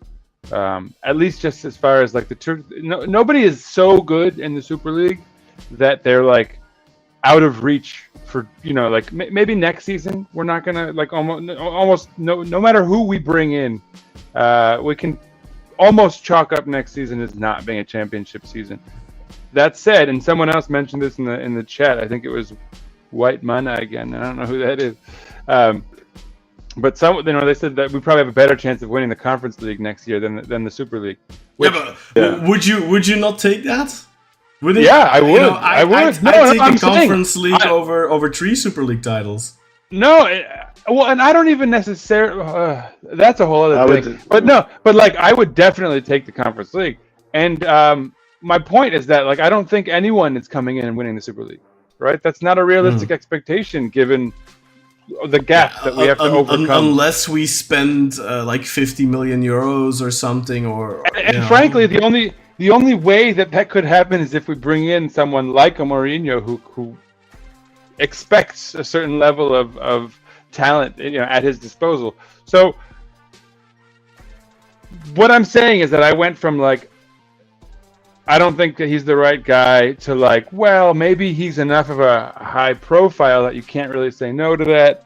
And now, like, I'm still a little ambivalent. Like, I wouldn't say Mourinho is my first choice, but if the news comes in that we've hired Mourinho, first of all, I'll have no trouble getting behind him, and I think I can speak for Cartel. I doubt you would either. Of course, I'm a Beşiktaş fan. I don't care. I always care who the coach is, but as long as that, as soon as someone's been appointed and until they give me a reason not to support them, I'm going to support them 100%. So I think doesn't matter who that is. I think it's still a big difference, right? If somebody with like a Santos profile would come in again, somebody who's known to really just be like a very pragmatic, like it's not like I said, like the level of pragmatism and the way in which they are, like if somebody like that would come in again, who's like known to be a defensive coach and all that, I think it's a lot harder to get excited about it. With Mourinho, I don't think you have. No, I mean, you even mentioned it off air, I think, Katel, that despite the fact that you don't want him, you still think it's exciting, right? Of course. Well, everyone will be talking about Beşiktaş. I mean, the last time that was the case was 2017 when I was talking about going to the pub in my local area, and I was wearing my Beşiktaş top, and people are going like that, I'll come to Beşiktaş, and that puts a smile on your face as someone that's followed this club my full life. Seeing it get that recognition outside of Turkey makes me very happy and makes me very proud as well. Yeah, and that's where, like, so there are a lot of coaches who are not like at the top of my list, and I'm not entirely certain I know who's at the top of my list, to be honest. But I could definitely say that of all the guys who are not at the top of my list, like there are about 5 coaches mentioned. Not just like I would say offhand, right? I don't want like a 35-year-old, like Reus or whatever, right? But then on the other hand, the moment you find out you're signing a guy like that, I would buy his jersey, right? I would be looking into, I would be excited enough about a guy like that coming in. So, yeah, I don't know. I'm excited. I'm a little worried though, I guess. And here's my final point on this whole thing. I'm a little worried by the fact that he's now a candidate, because I feel like if we don't get him, and I think that's a pretty big chance, that's now raised the bar of what our fan base is expecting to such an extent that I'm genuinely fearful that whoever comes in, if it's not Mourinho, will be under the fire immediately. Like people will be immediately like, well, is he could Mourinho have done better? Couldn't And so like we've already in that sense, and I think this circles all the way back to where we started. Because Khan, I think this was the first thing you mentioned, and you're like, "Well, we'll talk about that later. Maybe now's the time." Maybe this was a colossal error by Hüseyin Yücel, and like even if there's like he's like 90%, it's like we have to meet him one more time to sign the contract. Shut your face. Get it done. Have him sign the contract, and then we can start talking about it. Because it would be so much more impactful. Like if you're going for the news, the hot button news issue. How huge would it have been if we would have announced it like we did Santos, just out of nowhere, and then especially with the whole Aziz Yildirim thing. Like if we would that would have been that'd be crazy. That'd be crazy. That would be like, I mean, look, if Hüseyin Yücel is like, it's a done deal, and he's just like, I'm gonna spill the beans, it's a done deal anyway, I think it's still a massive fuck up. Because I think if you kept it on the wraps and you would have just announced it, that would have been world news to begin with. Wait, listen to this, boys, right? We win the cup.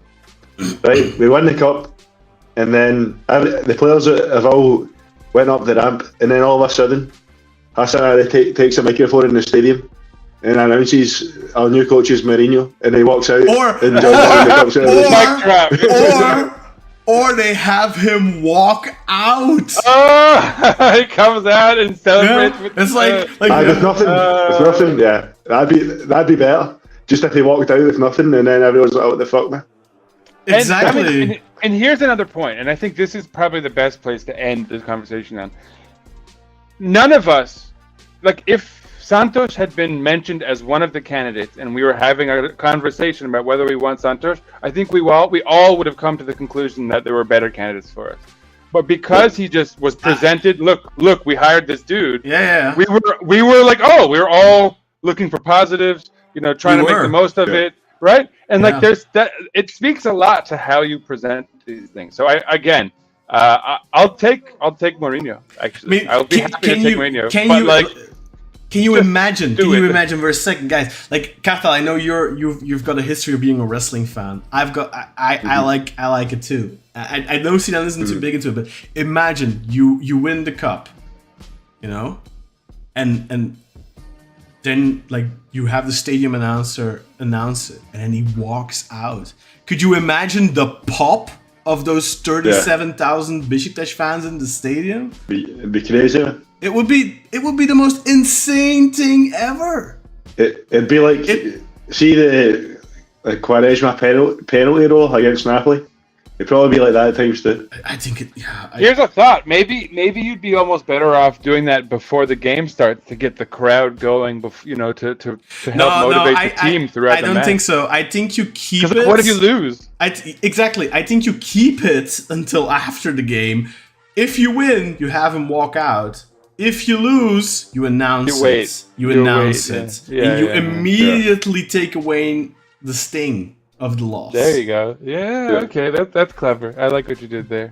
All right. One more thing I do want to say though, because one thing that Cathal said earlier as well, like the last 8 years, I think Cathal, you said something along the lines of, what did you say? Like his style has gone out of fashion, so to speak. Yeah, I don't think it's going to hold up. I've got a lot of doubts about it holding up for the marathon that is a 36-game league season. Now, let me retort on that for a second. So, he's been active in the Premier League, which is not tactically the best league in the world, but in terms of money and in terms of the players they attract, other than Real Madrid and a couple of clubs who can still get those big name players like Jude Bellingham and all that. Like, I think we can all agree the Premier League, that's where all the money is at. That's where 90% of the best players in the world go.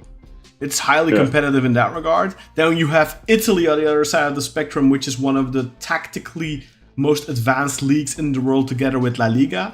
Spanish and Italian football are arguably tactically the most advanced in the world. So, but then you have Turkey, where they still win championships in 2012 with 4-4-2. Where everything revolves around gamesmanship and everything revolves about mental strength and about being able to play on. I think it's just like it fits like a glove. Mourinho and Turkey is a perfect match, I think. Even if his coaching style is a little bit outdated, I don't think that matters in Turkey. Because Turkish football is 2 decades behind anyway. Yeah. No, that's a very, very valid point. But I still have my doubts, and I still rather see a more attractive brand of football. But that's a very, very good point, Ken. There, it's a very, very, very good point there you've made. So did I tip the scale?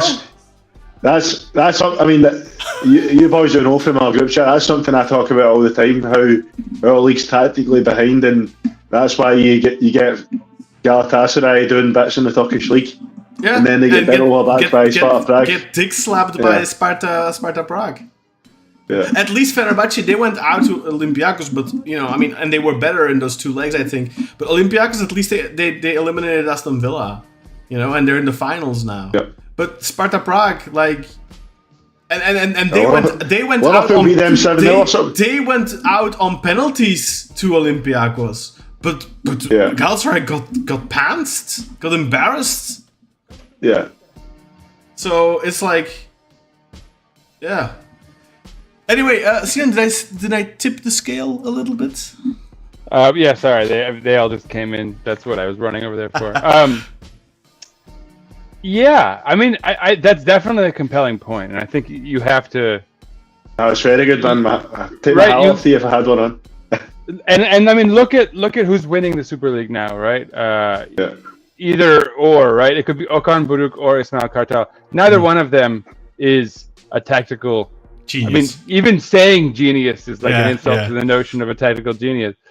They both, it's like passion and inshallah, right? Like, let's see what we can get out of these guys. So I almost anyone has an advantage tactically if they're doing anything with a plan relative to some of these guys. So I don't. I'm on board.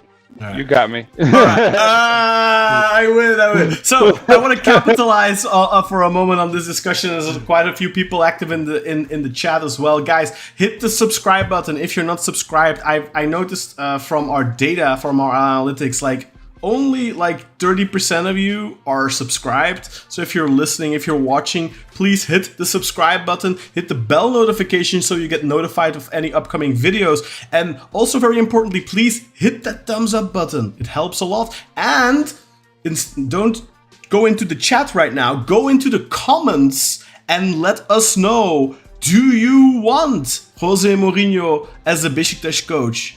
And I would also like to know, do you think Hüseyin Yücel dropped the ball and should have kept his mouth shut? Do you think it should have been kept a secret? If it is a done deal, maybe it is. I don't think so, but maybe it is.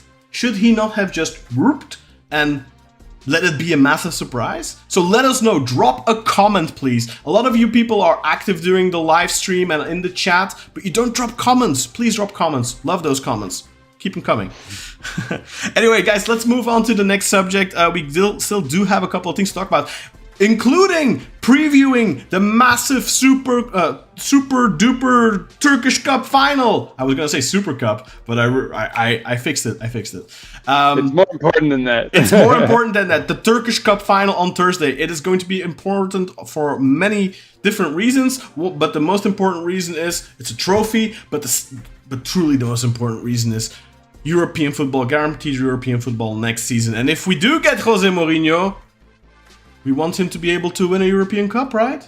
So we have to qualify for Europe. So let's talk about the Turkish Cup final coming up first. That is the subject we're going to talk about. Beşiktaş versus Trabzonspor. It's looking like it's going to be a difficult game. Trabzonspor beat Başakşehir here on the weekend 1-0. Again, Paul Onuachu scoring a goal, and he has been on fire. He hasn't been featured for ages, and then suddenly the last couple of weeks he starts playing again, and he is on fire. I'm going to start with you, Kartal. Feelings about the Turkish Cup against our rivals Trabzonspor. What do you think? I think we all think that Trabzon are the favourites for this game. They've played a bit better football this season. We've been terrible, but it's a one-off game. We've beaten them before this season. We beat them 2-0 at home, albeit it was a bit of a fluky 2-0 win. It was just two moments of magic from Semi-Kludsoy, our star boy. But it's a one-off game. Anything can happen. There'll be 37,000 of our fans, 37,000 of their fans. I think it's going to be a very, very intense game. It's going to be, I think, maybe not end-to-end, but it's going to be physical. I think we're going to see a lot of hard challenges. We're going to see two teams that are just looking not to make mistakes. It might be a bit cagey, but it will definitely be intense. It will definitely be physical. I think they're the favourites, but obviously I still think we can do it. And the last week, it's one of the only things I've been thinking about. Just we need to win this game. We need to win this cup. I don't want the Conference League, man. We need to be in the Europa League because that brings us more money. We need to go where the money is, and the Europa League has more money than the Conference. Obviously, the Champions League is impossible, so we need to make as much money as we can. And the Europa League is for us is to make the way we can make the most money we can just now. So we need to get there. It's a higher profile tournament. We need to get that money, and we need to invest that money in rebuilding this squad. So I really, really hope we win this cup final. This was a tournament a lot of us didn't really care about before. Can't see. Even in the Fikret Orman era, Fikret Orman famously called it a Süt Kupası, which for those who don't speak Turkish, it means a milk trophy. Yeah, I think it's ridiculous. I think that was stupid. I think it should be given importance. I actually really liked that Sergen gave it a lot of value and said, no, we are Beşiktaş. Exactly. Every trophy that's up for grabs we fight for. Yeah. So I much prefer that mentality, but a large portion of the fan base normally aren't that interested in the cup. But that's the same across the board in Turkey. I think the Turkish Cup just doesn't get the appreciation. Like I've mentioned this before. In other countries, their domestic cup is valued a lot more. I think it should be valued more in Turkey as well. I agree, but in Turkey, that culture of not valuing that domestic cup, the fact that we had such a bad summer, Ahmed Nurchevi built such a bad squad, the fact that we're all really like praying every day that hopefully we win this cup, it's just a testament to how bad a job Ahmed Nurchevi done. But thankfully we've got here, and we've still got that thing to be excited about. And as Sari Ushan said before the semi-final, it'll be like a flower blossoming in a swamp, and hopefully we can have that nice end to our season. It's been an absolute disaster, and book a place in the Europa League playoffs. Mm-hmm. Sinan, your thoughts on the cup final? Well, I'm gonna give us a little dose of optimism, and now that the playoff beard is gone, the failed playoff beard, maybe there's room for it. Although, yes, right. You look at Trabzonspor's form. That's a tongue twister. You look at it superficially and you think, oh, they've won a lot. They're scoring a lot of goals. But then you look more carefully, look a little more closely at what we're talking about here. And sure, they beat Başakşehir. Granted, that's a good result for them. I would say that we're at about the level of Başakşehir, which you could say that the way we played against them suggests the same. They beat them with one goal scored. One goal. Okay, like if it's like 0-0 for much of the game and one goal determines it, it could go either way with two clubs like ours. Sure, they beat Istanbulspor 3-0, but that's Istanbulspor. They beat Fatih Karagümrük by a lot of goals, but also relegation bound. They played Samsunspor, who's in pretty decent form, has a manager with some idea of how he wants his guys to go out. They lost 3-1, and then again they beat Gaziantep. They beat Karagümrük. They barely beat Kayseri, and then they lost to Sivas. So, losing to Sivas, losing to Samsun, struggling, like obviously they lost to Fener, but that's okay. I mean, the point that I'm trying to make is like, sure, they're winning games they're supposed to win, and they're scoring goals against weak sides. But when they're faced with slightly stronger opposition, they're struggling. Actually, they're not by any means, coasting. Unbreakable, right? There's nothing that suggests that they're, that we can't, knock them back with a goal early. Maybe against a run of play or something. But we beat them like what was it, 2.5 months ago? Granted, without Paulo Nuachu, but we still beat them, right? Like that game should give us confidence that we can get a result on Thursday. Exactly. And so that's like the. Oh, we lost Kartal's feed, by the way. It seems like we lost Kartal. We've lost him a couple of times, but he usually comes back. Okay. But yeah,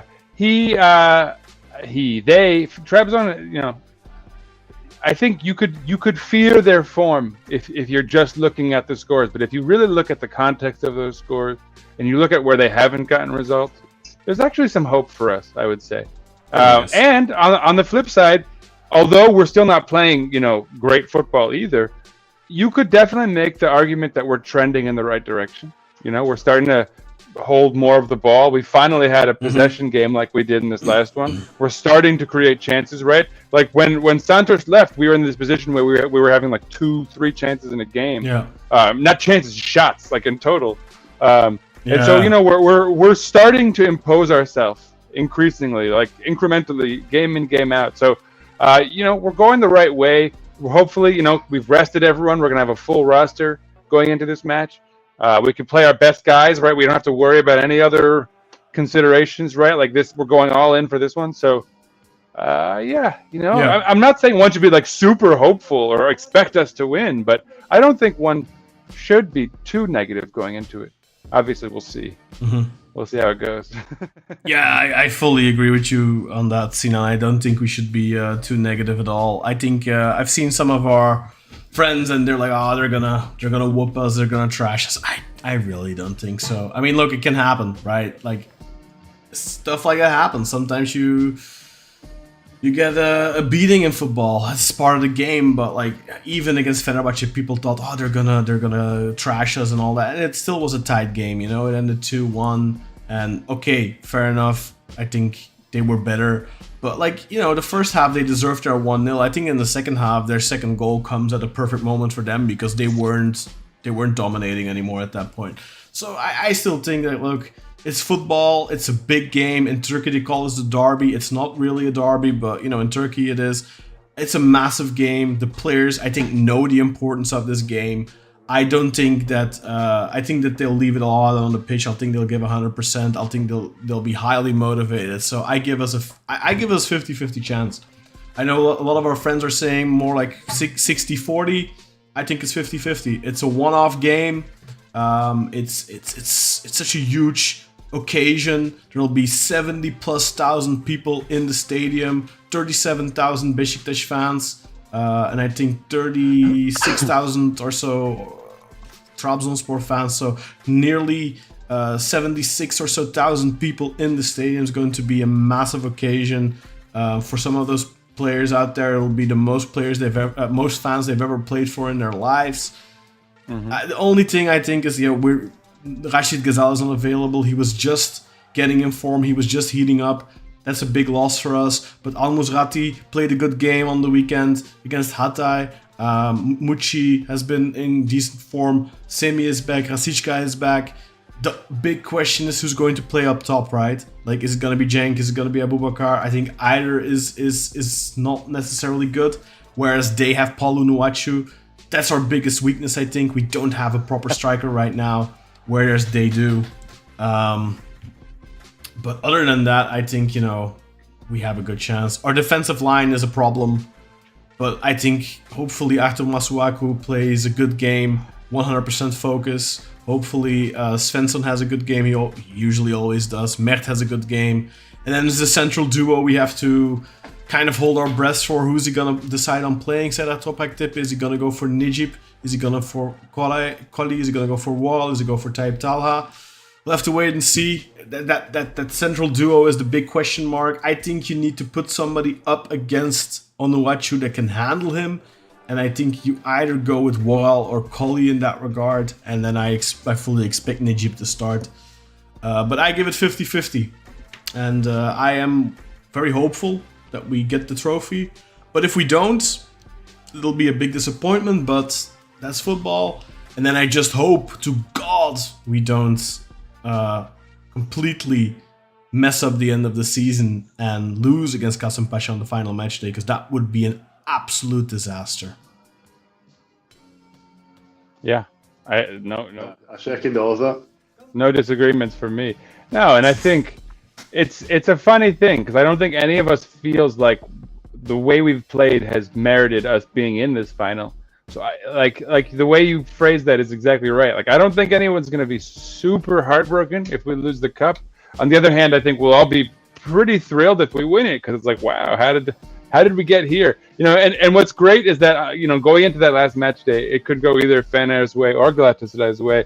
But either way, one of them is going to lose, and one of them is going to have spent a ton of money and we've already talked about this, but they will have come away from this season with zero hardware. Despite being, having all these opportunities to get it, theoretically, yep. Galatasaray spent big to try to get, even European. Maybe not. I don't think they're going to win the Champions League, but maybe they would have hoped to, drop into the Europa League or something. They got nothing, and they did drop into the Europa League, but then they got embarrassed. But I mean, they might have wanted to win it. That could have been a realistic cup for them to win. I think with this squad, they should have gone far, and they didn't. So for them, for both of these teams, right? There were so many. Someone's walking back there. Lots of opportunities for for them to win silverware, and they got nothing. One of them was going to get something. We had my son make an appearance. We had had some people in your screen. Now we just need Kartal's wife to make an appearance, and then. I don't know if you see it, but my cat is over here too. He's just sleeping. My dogs are here too, but they're walking around on the floor, so you can't see them. Aiden grabbed one of them. Oh, did he? Okay. He confiscated. It's not back from work for another half an hour, so it's only if we go another half hour. Well, I think we're almost done. I mean, anything to add on the cup final, boys? I'm excited. I think I've said everything. Very excited. Well, let's go into the news then. There's still a couple of things I wanted to talk about. So we talked about Jose already. We talked about the cup final. We talked about the stats of our last game. But there is also this quote. Kathal, You want me to read it? Or Sinan? Yeah, go ahead. I can read it if you want. Yeah. Do you want me to read it? You go ahead and for read it, Kathal. So this is from Karen Chickle, who is our board member who's responsible for the finances of the club. Actually, big news in regards to him last week is that he resigned from his job of the board of directors of Yapı Kredi, which is one of the major banks in Turkey, to fully concentrate on Beşiktaş. So I think that's a testament to how dedicated he is to his job at Beşiktaş. I think that's something we can all be happy with. So he has said after winning the cup on Thursday evening, so he's just saying we're going to win it basically. He's been very confident there.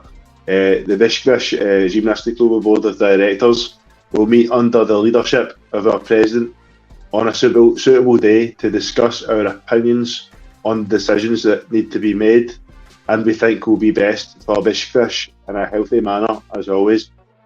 And then we'll vote to come to a final decision. The only important issue right now is the Turkish Cup final with Trabzonspor. We want to bring this trophy to the Beşiktaş Alal Trophies Museum. That's a jab at Galatasaray because we always say that basically all their trophies are through cheating, or most of them. Halal obviously basically means they're clean. We've won them deservedly. With more than 30,000 of our fans. I hope we will play with our honour and win deservedly. Yeah. And then another bit of news we have is an update on Devin Özek, the potential candidate sporting director for Beşiktaş. Sinan, do you want to read this tweet from Ertan Süzgün? It's in Turkish. Oh, it's in Turkish. Read it anyway. I was like, do you want me to read it out? I'll translate it. Go ahead. Yeah, Kathal. translate it for us. Go ahead. Okay, so Beşiktaş are continuing the negotiations in regards to a sporting director. Devin Özek's family is quite warm to the idea of moving to Istanbul. Apart from Devin, there is someone from Italy that's also basically on our list. We're negotiating with him as well. Our president Hasan Arat is concentrating on basically someone that can make player sales, someone that's got a strong network, and is going to be basically beneficial to us, not just when we're buying players but also selling them as well. Yeah. So that's where that news is from Ertan Süzgün, and then who is a fairly reliable journalist.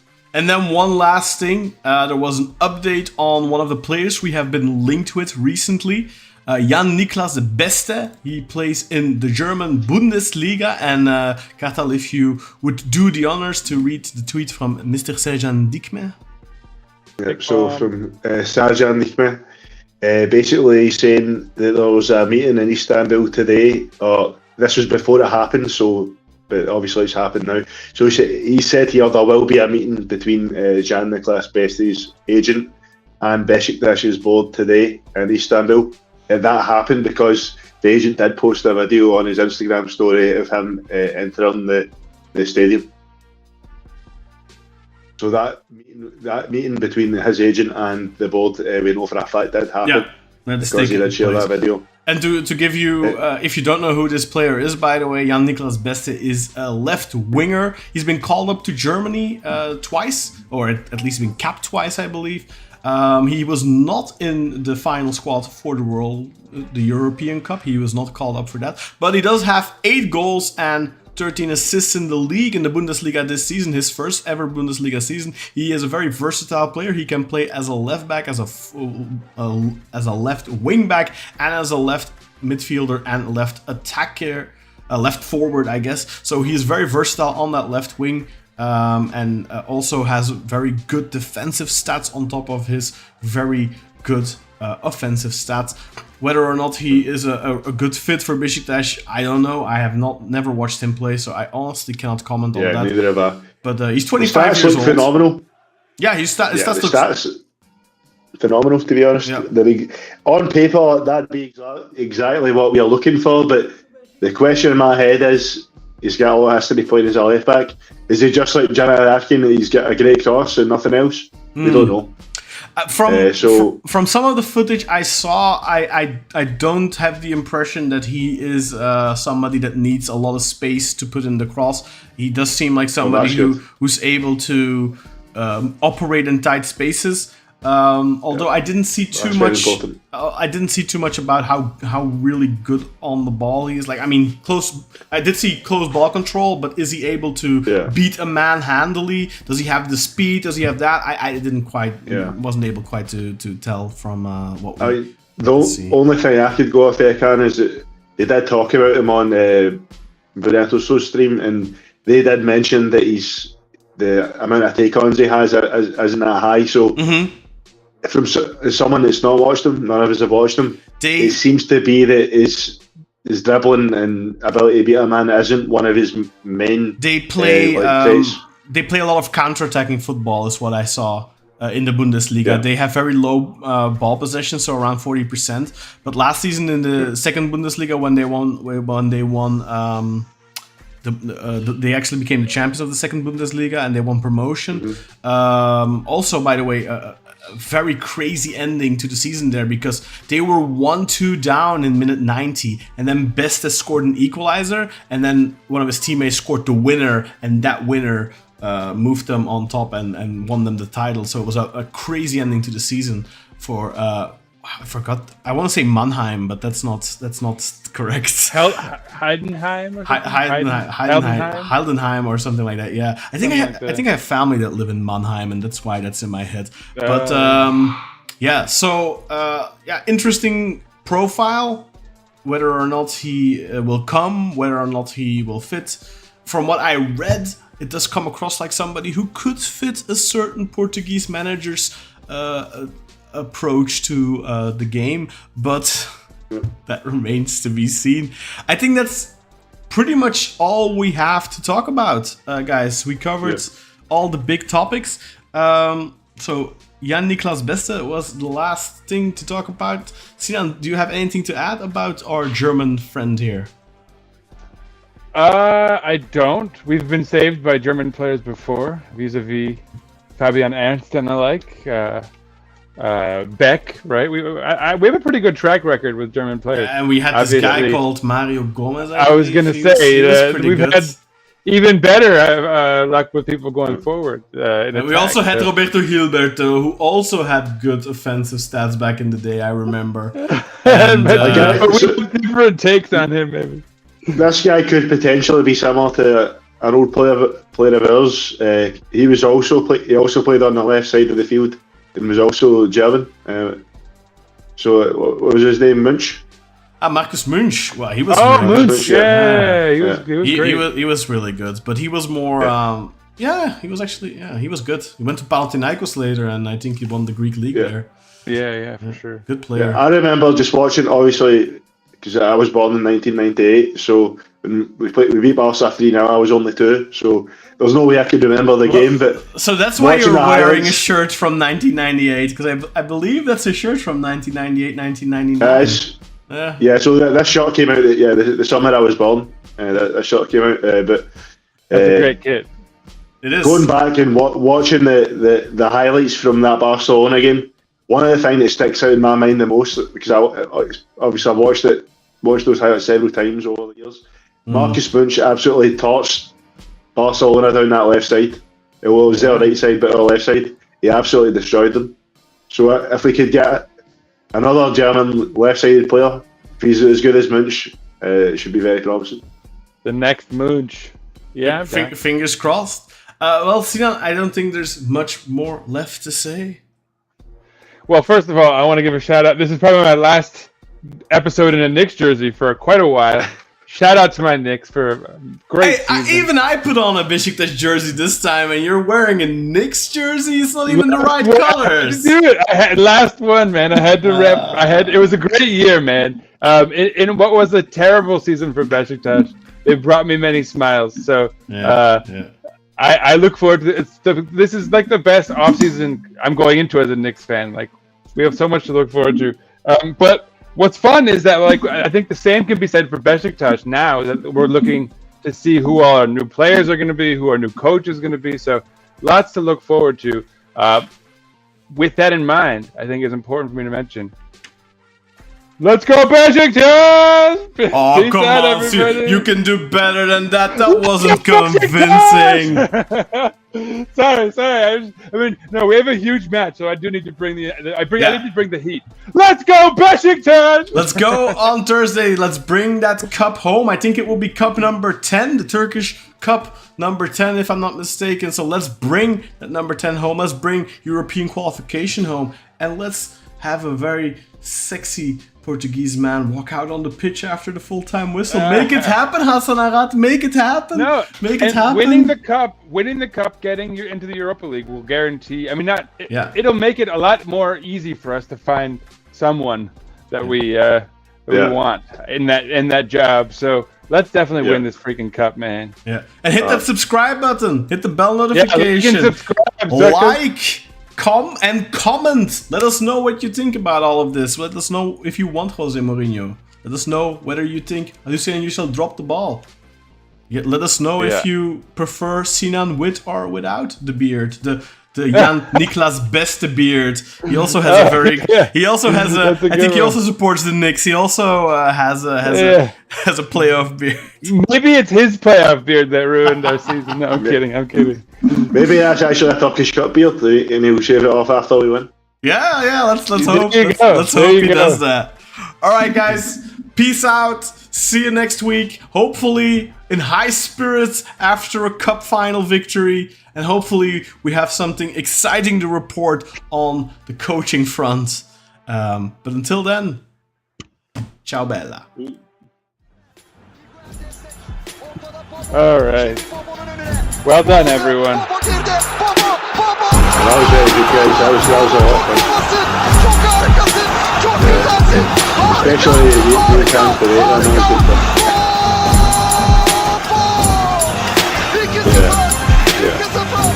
See, there's only one thing that's annoying me that I didn't mention. That, like, we didn't. I just wanted to say that I really hope that we still get a Sport director and they don't just. It seems like going off that news it's still going to happen. I just really hope it does. So I think in the long term we definitely need some brains in for making the transfers.